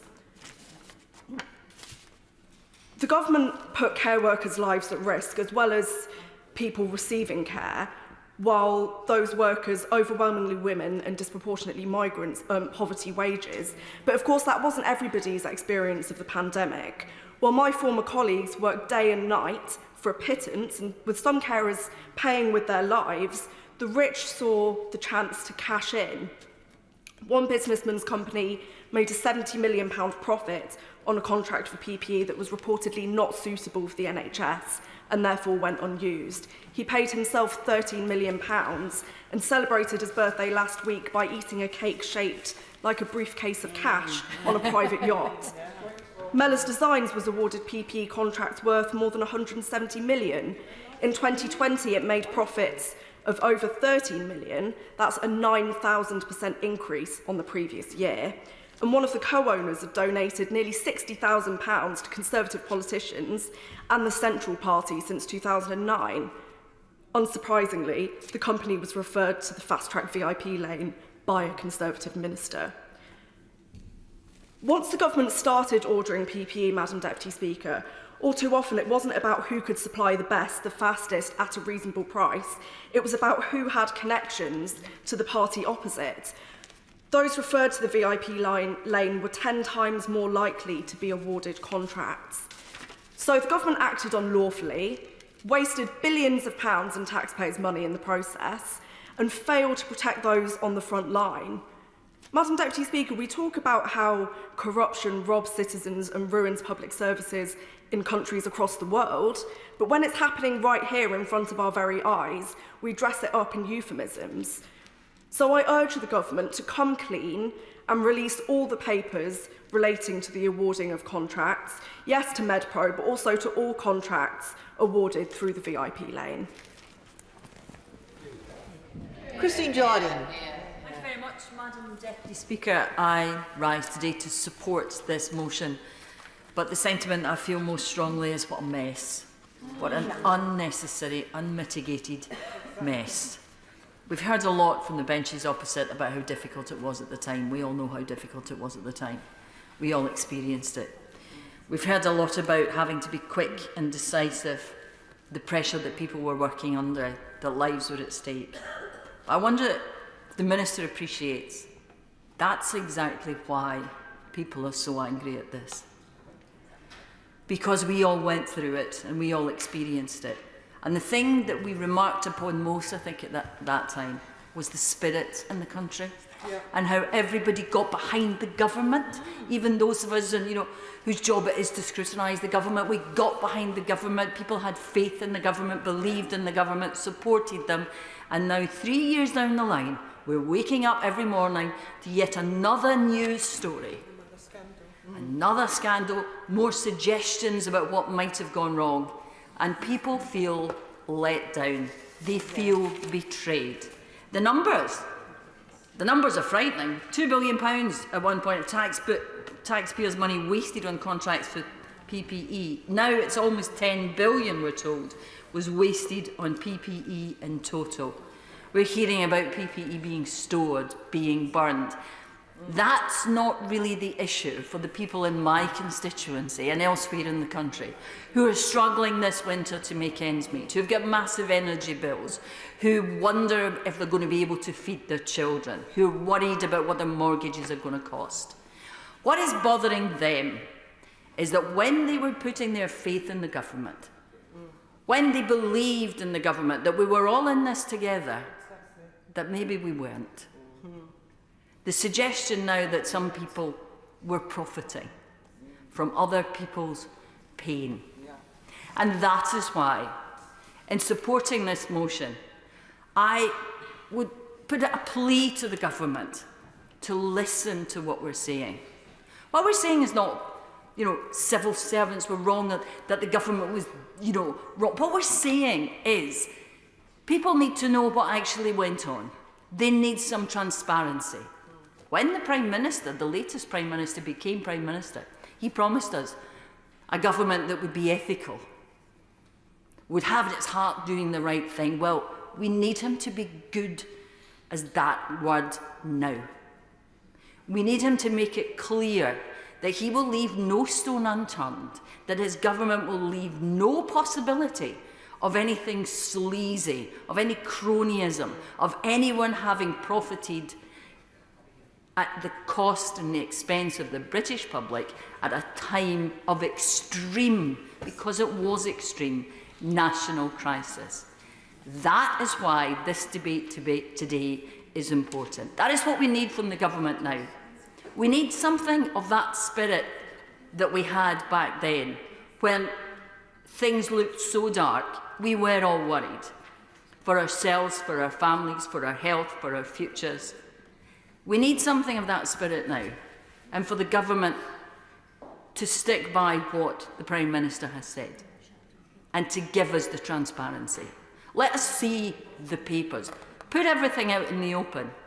And please, ban VIP lanes, because the very notion that there was such a thing as a VIP lane when the country was in the midst of a pandemic and people were dying is offensive. Thank you. Kate Holler. Thank you, Madam Deputy Speaker. Madam Deputy Speaker, members across this House made repeated warnings about contracts being awarded to companies during the toughest days of the pandemic, especially those in the high priority lane. But Madam Deputy Speaker, it wasn't just about PPE. I raised concerns about testing kits that put residents in care homes in Blackburn at risk. Today, Madam Deputy Speaker, it's about a failure of proper due diligence. This was not a harmless failure. There were failures that hampered our responses to COVID and enriched VIP politicians while putting public at risk. Constituents were eager to help. Companies were eager to help. The support that was offered was tremendous. Support to provide equipment, support that could have saved lives had it been accepted much, much sooner. I'd like to read a section of an email from a constituent who's the Managing Director of a medical equipment company in Blackburn. They've been going 30 years. They provide equipment right across the world. This company in March contacted the government to offer their services. 6 weeks later, no response. Wow. 6 weeks lost. The response when it did come was pretty miserable. Gosh. It pointed them to a link on the government's website.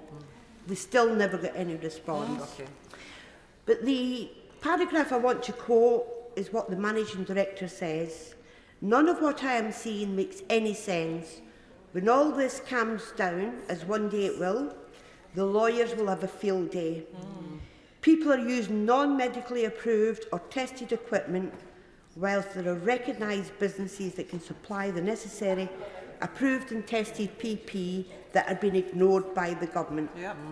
This is a company that was producing PPE for councils and other public bodies who had been let down by the government. This scandal has been exposed, and it is important that cronyism is never allowed to happen again. Billions of pounds of public money wasted, lives lost, And it's disappointing so few members opposite are here to listen to the failures, because you can only learn by your mistakes, and they're turning a deaf ear to this scandal. Accountability, openness, honesty, integrity are all on the table this evening, and it'd be shameful if members opposite failed to vote. This is a call for transparency, and we must not fail the public in these situations ever again. We must demonstrate we've learned from mistakes. We must demonstrate transparency. And if, as the Minister claims, there's nothing to see here, it's all been done properly, I would suggest he votes for this motion and makes a promise to put the papers in the library as soon as possible. No good there. Peter Grant. Thank you, Madam Deputy Speaker, and I will certainly be supporting the motion today. I commend the opposition for devoting part of the day to it. It's perhaps unfortunate that they didn't realise that there's another very, very interesting piece of contract lobbying that was carried out, where apparently the contract was not awarded to the person who did the lobbying, who was later described by a senior civil servant as being incandescent with rage that her chosen supplier hadn't been successful in that case. I don't know whether it was the same company we're talking about today or a different one, but it's quite clear that there has been more than one instance of lobbying in order to get very lucrative contracts to companies that are well connected. Madam Deputy Speaker, the Minister, when he spoke, referred several times to the fact that the National Audit Office have looked at this and the Public Accounts Committee have looked at it. Well, that's okay. Everything must be fine. I wonder why the Minister didn't choose to enlighten those members who haven't read those reports, some of the things that are in those reports. National Audit Office, 26th of November 2020. Some procurements were carried out before all key controls were put in place. The Department had awarded contracts to 71 suppliers, total value £1.5 billion, before the financial and due diligence process was standardised. National Audit Office again, in reference to the claim that 97–98% of all items were usable. The Department estimate that 3.6 billion items, 11% of the total, with a value of £2.9 billion, are not currently suitable for frontline service. In other words, when we talk about 97% of them being usable, it means we might have paid for high-grade clinical sterile equipment that can be used as a face mask if you're cutting up wood to keep the dust out of your lungs. That is not frontline clinical use. The Public Accounts Committee, this is in July this year, the Department still, 2 years after the contracts were signed, still lacks a stock management system that enables it to fully understand what PPE it's got and where it is. They don't know what they've got, they don't know where it is. Public Accounts Committee again, there was insufficient due diligence checks at the outset of the pandemic to prevent potential profiteering and to identify conflicts of interest. Exactly the concerns that members of this House were raising from day one, being confirmed now by the Public Accounts Committee. And finally, a conclusion from the Public Accounts Committee, we are unsurprised to see the reports of excessive profits and conflicts of interest on PPE contracts. We can only speculate as to why the Minister didn't find time to refer to any of the actual content of those reports when he was addressing us earlier on. The Minister, as I said, boasted that 97–98% of items were usable. Notice he said items. He didn't talk about the value of those items. Because if you buy clinical, or if you order clinical gloves, and you get gloves that aren't suitable for clinical use, you can still use them to keep the oil off your hands if you're servicing your car. But each of those is pennies each. As we've already heard, there was millions of pounds worth of sterile gowns that can't be used because they weren't sterile. Why is it that the Minister chose to give us part of the truth but not the whole truth? Failings by the Government have meant that there is at best a huge question mark over this whole process. It means that the legitimate firms and the very hard-working professional civil servants are left with a question mark over them. And it's quite clear that in some cases, a minority of cases, but some significant cases, those question marks are not question marks at all, they are exclamation marks. It's quite clear that things have happened that should not have been allowed to happen, that require further investigation, The government may have its reasons for wanting to keep this information, not necessarily from the public, but from the Public Accounts Committee. That information has got to be released, and it has to be left to the judgment of the impartial Public Accounts Committee to decide what is made public and what is kept secret. Well, my honourable friends have laid out very clearly the shocking scandal that this PPE contract is. And people have also mentioned people working hard at the front line, putting themselves in danger to help others, and of course all those who lost loved ones. What I would like to concentrate on is the damage that the VIP lanes have done to loyal, reputable companies, the backbone of British business, who were offering to be generous, to go the extra mile to help, rather than looking for chances to rip the taxpayer off. BCB International is a company which operates in my constituency and in Cardiff, and a long-established company, manufacturer and supplier of life-saving equipment, including medical equipment, and their primary customers in the UK are the Ministry of Defence, the Ministry of Justice, and many police forces, and they export approximately 40% of their turnover. The sort of things they make include a very good fuel for camping gas stoves called Fire Dragon. And the point is, they were registered, they were known to the MOD, they were known to the MOJ, they were a company which had a good reputation and were ready to go. In March 2020, they were in production of their high-quality hand sanitizer, Dr. Brown's, in Llanelli. They employed up to 100 staff and worked 24/7. Their 80% sanitizer passed all the appropriate tests, and Dr. Brown's is well liked and used by the NHS in Wales, as well as a number of police forces and other public bodies. Now, due to the PPE shortages, the UK government committed early on in the pandemic to back British business. And the government's UK Make programme, headed up by Lord Dayton, was tasked to unleash the potential of UK industry to scale up domestic PPE manufacturing. As Lord Dayton said in May 2020, as countries around the world face unprecedented demand for PPE, British industry is stepping forward to make sure vital pieces of equipment reach our workers on the front line. My role is to increase our homegrown PPE supplies, both now and in the future, by investing in the potential of UK manufacturing. But I understand that the UK Make policy was subsequently withdrawn in September 2020. Now, in May 2020, following the government initiatives, BCB invested 700,000 in new sanitizer production equipment. They also bought in high-quality FFP3 face masks from Europe, set up gown production and made oxygen bottle bags. And they supplied all of these successfully and on time to the Welsh NHS and Welsh and English police forces and the MOD. And from March 2020, the company had regularly tried to sell their British PPE products to the Department of Health and Social Care. And they've provided a brief overview of just some of the names that they were in contact with, which I haven't time to read out now. But they tell me that they made these contacts and many, many other emails, but they have never, ever been contacted back.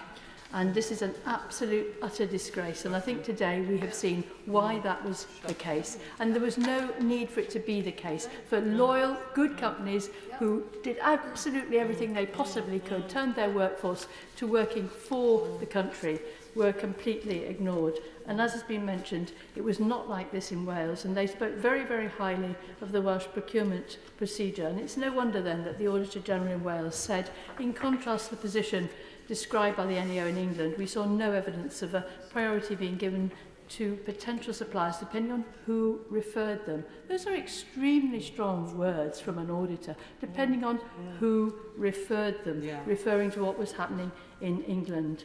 And the Welsh Government did put in place good arrangements overall. That is such a contrast, and that is what is so damaging to all the good businesses in this country who want to play by the rules. Thank you, Madam Deputy Speaker. Shadow Minister Fleur Anderson. Thank you, Madam Deputy Speaker. I'm delighted to be able to close today's debate on behalf of His Majesty's opposition. And I share the indignation of my honourable friend, the Shadow Chancellor of the Duchy of Lancaster, that we are once again having to come here to table a humble address to force the government to come clean with the British public. It's all about transparency. There are questions that need to be answered. The members opposite can either support today's binding vote to force ministers to come clean or be complicit in the continuing cover-up. The choice is theirs, and their constituents are watching. The VIP lane is a national scandal that will cast a long shadow for years to come. It does take us back to the dark days of 2020 when COVID was spreading, when people were dying and there wasn't enough PPE for those frontline workers. Schools donated goggles, volunteers sewed gowns in their homes, nurses and care home workers had to resort to wearing bin bags. The members today from Glenelg Gwent, Brent Central, Bradford West, Nottingham East and Llanelli have very well articulated the anger that is felt by our constituents across the country that they want to have questions answered. This shift to procurement was necessary. No one's denying that. We had to have fast procurement. That didn't lead to all procurement procedures being jettisoned along the way. This whole failure to provide usable PPE, huge contracts to shell companies, industrial scale waste, Madam Deputy Speaker, of taxpayers' money, and then an industrial scale cover-up. £12.6 billion was spent in total on PPE, but £8 billion of this was written off. £4 billion of this was not up to standard, was unusable. £3.6 billion worth of contracts raised one or more red flags for possible corruption, according to Transparency International. 176 contracts are now in legal dispute, worth £2.6 billion. And the consequences continue, as we've heard from the members today.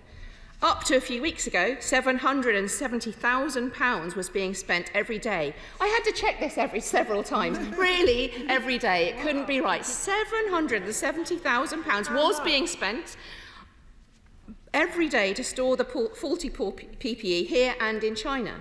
That was over £5 million a week, £280 million a year.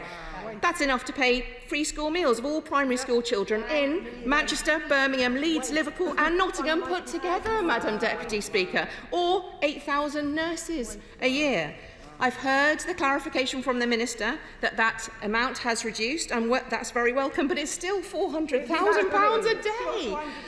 120 million PPE items are being stored in China. What is going on? I speak today for the millions who are sat in freezing homes, relying on food banks during this cost of living crisis, and hearing that Britain is being ripped off by the Tories. Yep. The Chair of Council at the British Medical Association said the deadly mismanagement around the supply of PPE is one of the greatest failings of this government's handling of the pandemic. There must be a reckoning, Madam Deputy Speaker.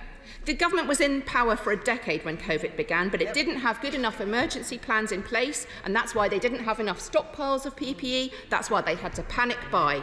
They bypassed existing, scaled-up British-based providers of PPE. They chose shell companies that had no experience. They gave huge contracts and jettisoned those good contracting procedures. Other countries managed to do it at the same time. We should have been able to do it too. Fair enough to move to emergency contracting, to streamline contracting, to speed it up, but no checks on companies, Madam Deputy Speaker, no checks to see if the masks met NHS standards. Did no minister intervene and say, look, this isn't right. Emergency procurement procedures don't mean no procurement procedures. Did no minister say, assure me these companies can deliver, this is taxpayer money. Did no minister say, ensure me that the VIP lane is not being used for mates, for donors, for pub landlords, to get these contracts over actual PPE contracts? Did no minister say, assure me that the contract ensures that if the PPE is faulty, the taxpayer will not pay? No, it seems not. What happened was wrong, and it's disappointing that ministers are keeping on defending it. If ministers don't own this, admit it was wrong, they won't make the changes, and it could well happen again. I think that's what everyone in the country knows is true, that the first instincts of the Conservative Party, if there was another pandemic tomorrow or another emergency, will not be to go to correct procurement procedures and make sure that our taxpayers' money is not spent wrongly. Madam Deputy Speaker, I'd like to tell you about two types of company. The first is ARCO, and we've heard of others from members. Arco is a Hull-based market leader in PPE production. They have 135 years of experience and work with 110,000 customers, and they hold key framework agreements, including with NHS supply chain. They are very experienced in provision of expert advice and appropriate and compliant PPE during epidemics, including foot and mouth, mad cow disease, swine flu, Ebola. They have their own accredited product assurance lab, 400,000 square foot national distribution centre, and a sourcing team based in China. All of that, it was in place at the beginning of COVID. They had PPE of the standard required manufactured, ready to go. They contacted the government, and what was the reply, Madam Deputy Speaker? They were ignored. Their offers went unanswered. When PPE Medpro wasn't even a company until May 2020. They were awarded a contract for £122 million for provision of 25 million gowns and another one of £81 million for face masks. Pestfix was a pest control company with net assets of £18,000 in 2019. The director, Joe England, met the Department for Health and Social Care's Chief Commercial Officer, Steve Oldfield, at the 80th birthday party of Mr Oldfield's father-in-law. They were referred to the high priority lane, went on to win nearly £350 million of contracts, but were fined £70 million for delivery of faulty masks and gowns. There was the mobile phone case designer that recorded £1 million loss in 2019. They were referred to the high priority lane by a former Conservative Party chairman. They received a £13 million contract to provide PPE. Mellor Designs was a fashion accessories company that was referred by the Honourable Member for Surrey Heath. David Mellor was a donor to his leadership campaign in 2016. The company received contracts of £170 million. Ienda Capital was a family investment firm specialising in currency trading, offshore property and private equity. An obvious go-to for supplying PPE. They were referred by Andrew Mills, an unpaid advisor to the Board of Trade, which is chaired by the Honourable Member for South West Norfolk, and I have advised her of mentioning her. The problem is that they provided £40 million of unusable face masks, yet still posted a £25 million gross profit in 2020. And the list goes on. What do we need instead, Madam Deputy Speaker? We need a national resilience strategy. We need a procurement bill that's not full of loopholes. We need a whole system approach, not a mad panic and pick your mates to make money approach currently accepted. That's why this matters, Madam Deputy Speaker. That's why we're asking to see the documents. I hope the whole House will support this motion and ensure the government gets the most basic responsibility of government right. That is to keep us safe. Minister Neil O'Brien. Deputy Speaker, now to make sure that I get to them, I want to respond to some of the very important points made by backbench members at the very top of my remarks. Now, the member for Hull East, who's sadly not in his place at the moment, mentioned Arco not getting a contract. But my understanding is that they did get a contract. So we should resolve what is correct. My understanding is they actually did get a contract. Argyll and the Honourable Member for Argyll and Mute mentioned the two different contracts for Medpro, and it's very important to be clear. One of those contracts did deliver, PPE was delivered, that's fine. One didn't, and that's the one that we're taking enforcement action on, because of course, we are, like all these contracts, we are just as keen as everybody else to make sure that we get taxpayers' money, that we get good value for money for taxpayers, and that we enforce whenever things haven't been delivered. The Honourable Member for Bradford West, the Honourable Member for Blaenau Gwent first, called for the publication of companies that were in the high priority group and then got contracts, something which happened in November 2021. The Honourable Member for Bradford West, I do slightly disagree with one point that she made, which is that the argument that we shouldn't have had any contracts with firms that hadn't previously been PPE, just one moment, that she argued that we shouldn't have any contracts with firms that hadn't previously been PPE suppliers, and of course lots of new firms were coming into the market, and part of our drive to get more UK supply relied on that very point. I'm just going to complete my tour of people's contributions so far. The Honourable Member for Brent Central said that we should donate and reuse PPE, and I'm pleased to tell her that that is precisely what we are doing.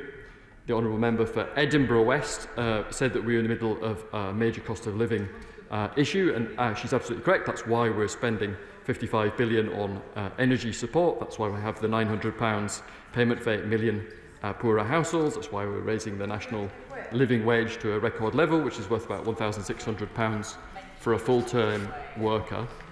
Now, the members for Blackburn and Llanelli, I will do, but I'm trying to respond to everyone's points first. So if you can hold on, we will get there.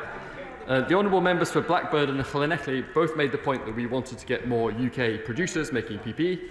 My honourable friends already made the point that we've gone from 1% of FPP3 masks being made in the UK to 75%. I'd also mention our work with Moderna to get more development and production of vaccines happening in the UK as part of that exciting deal.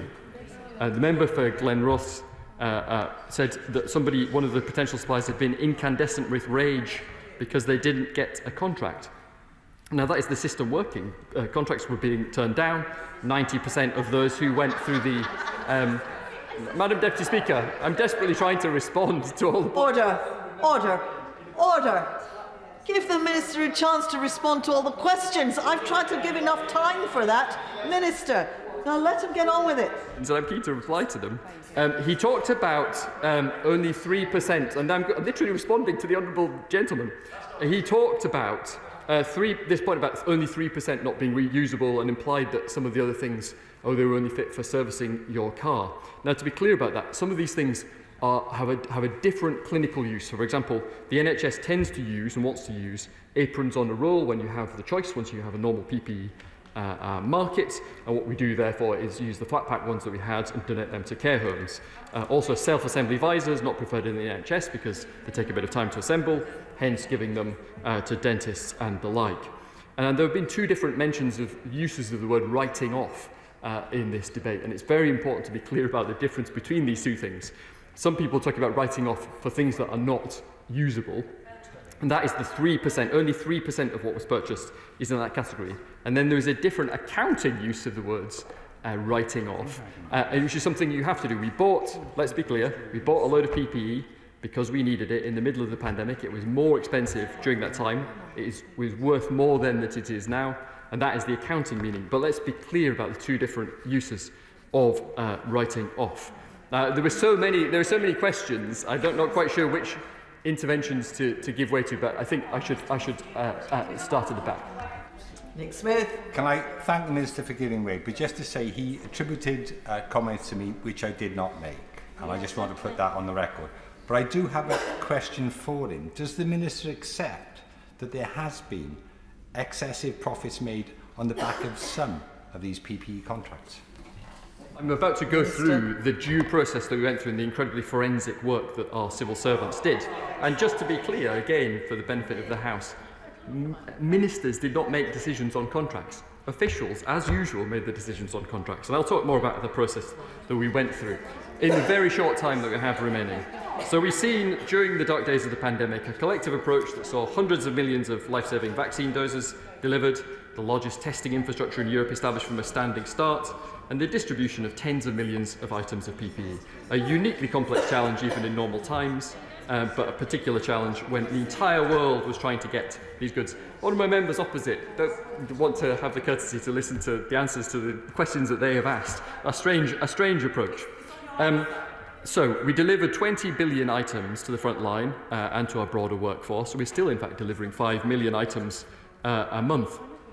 That was enough to deliver even the response to a worst-case scenario, which fortunately didn't emerge, and that's why we have that 20% excess stock that I mentioned before. It is simply not the case, as one honourable member mentioned, that we had 5 times too much PPE. Simply not the case. But let's remember the context, Madam Deputy Speaker. It was the former leader of the opposition, the member for Islington North, who said it was a matter of safety and patient safety, and we agreed, that's why we acted. Is the Shadow Health Secretary at the time who said our NHS and social care staff deserve the very best protective clothing and they urgently need it. And we agreed. And it was the current Shadow Chancellor who called for a national effort which leaves no stone unturned, and that is exactly what we did. And that is Stop shouting! Minister. Say that. Does she don't want to repeat it? No, she doesn't want to repeat it, clearly. Let me be clear, Madam Deputy Speaker. at every point in the procurement process, the process is rightly run by our brilliant commercial professionals. Ministers aren't involved in the procurement process. Ministers aren't involved in the value of contracts, ministers aren't involved in the scope of contracts, and ministers aren't involved in the length of contracts, something echoed by the National Audit Office, whose report concluded that the ministers had properly declared their interests, and I quote, "There was no evidence of their involvement in procurement decisions or contract management." The role of ministers was exactly what you would expect. Approaches from suppliers were passed on to civil servants for an independent assessment. And to look at the scale of the effort, again, Madam Deputy Speaker, 19,000 companies made offers, around 430 were processed through the high priority group, only 12% of those resulted in a contract for 51 firms. And that group was primarily about managing the many, many requests that were coming into ministers from people right across this House, from people across the country who were desperate to help with that national challenge of getting more PPE. And there had to be a way of dealing with them. But to be clear, due diligence was carried out on every single company. Financial accountability sat with a senior civil servant. All procurement decisions were taken by civil servants. And a team of over 400 civil servants processed referrals and undertook due diligence checks. A huge operation run by the civil service, and I thank them for their work in getting our NHS the PPE that it needed. Let me be clear, Madam Deputy Speaker. I'm not going to stand here and say there weren't any lessons to be learned. Of course there are. But we should be clear about what the lessons are, and despite the global race to get PPE, only 3% of the material source couldn't be used as fit for purpose. But we have built more resilient supply chains. We're implementing the recommendations of the Boardman Review of Pandemic Preparedness in full. I've mentioned the growth of UK procurement of face masks and of vaccines. But in closing, Madam Deputy Speaker, I want to thank all of those who've been involved in this important conversation. We should be rightly proud of what was achieved during those dark and difficult days at the start of the pandemic, operating in conditions of considerable uncertainty. We were in a situation, Madam Deputy Speaker, where literally there was gazumping going on. If you didn't turn up with the cash, things were removed that you had bought from the warehouses. That was the global race that we were in to source these things. And I think that the team, the 400-strong team of civil servants who led this process, did a remarkable job from a standing start of sourcing the goods we needed.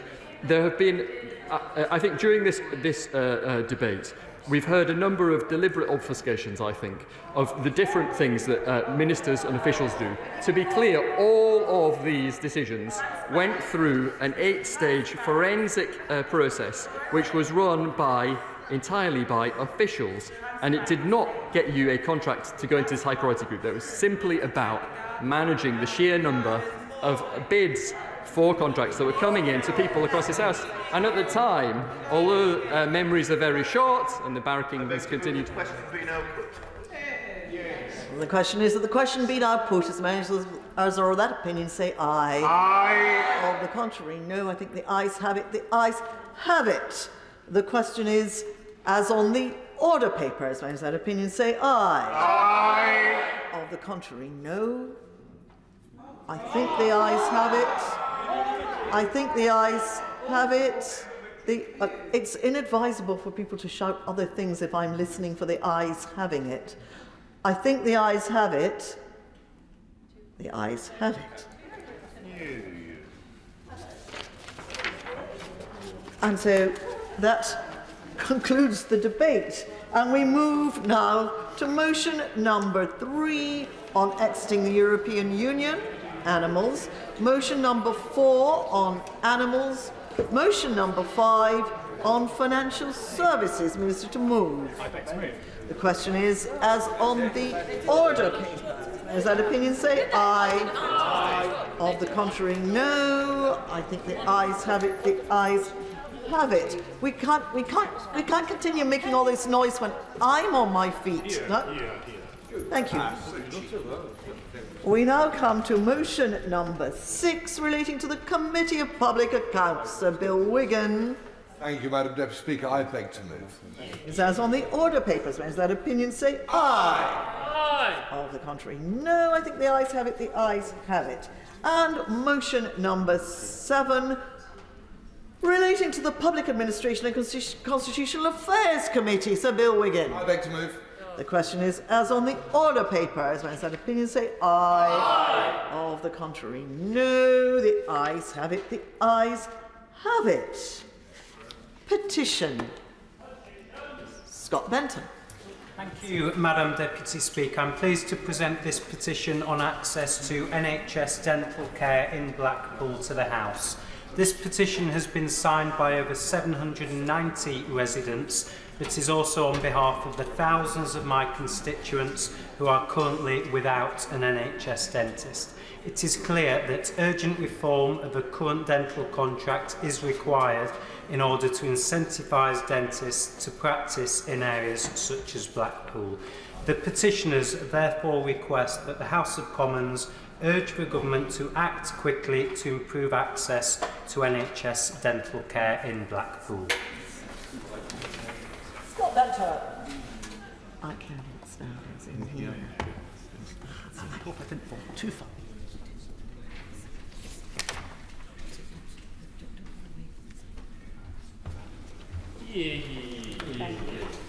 Petition, access to NHS dental care in Blackpool.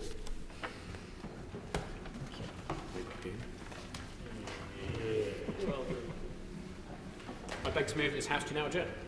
The question is that this House do now adjourn. Peter Grant. Thank you very much, Madam Deputy Speaker, and I hope it's in order before I begin to place on record my hearty congratulations to my honourable friend from Aberdeen South and my honourable friend from Paisley and Renfrewshire South, who have just been announced as the new leader and deputy leader of the SNP group here at Westminster. I offer my congratulations to both of them. Madam Deputy Speaker, I'm grateful to have the opportunity to raise in the House the woeful performance of the Department for Work and Pensions in responding to queries from members of Parliament. I was particularly keen that the debate title would not simply talk about correspondence, but would cover all forms of communication or non-communication, because the Department's repeated failure to put in place a reliable and efficient way for MPs and their caseworkers to phone with urgent inquiries, to be able to speak to someone who actually understands the case, is a recurring theme that I know causes immense frustration for MPs of all parties. Let me quote just one of the many constituency cases I could refer to. Alison's got a job, but it's low paid, so she gets universal credit, and she should have got her cost of living payment in July. It didn't arrive. This, remember, is money that the government has accepted she needs. She absolutely needs in order to make ends meet.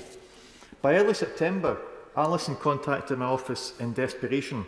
She told us she had stopped the payments for her rent, her council tax, her internet service, and within 10 days she had to cancel her car insurance and she had been referred to sheriff officers for council tax arrears. My caseworkers went through the whole rigmarole of phoning and emailing all the right addresses at DWP, but they couldn't speak to or correspond with the people who were responsible for making Alison's payment. None of the people my staff were able to speak to had any authority even to ask for her payment to be prioritised. 2 promised payment dates were not kept. Alison eventually received the money she was owed on the 28th of October, over 3 months late.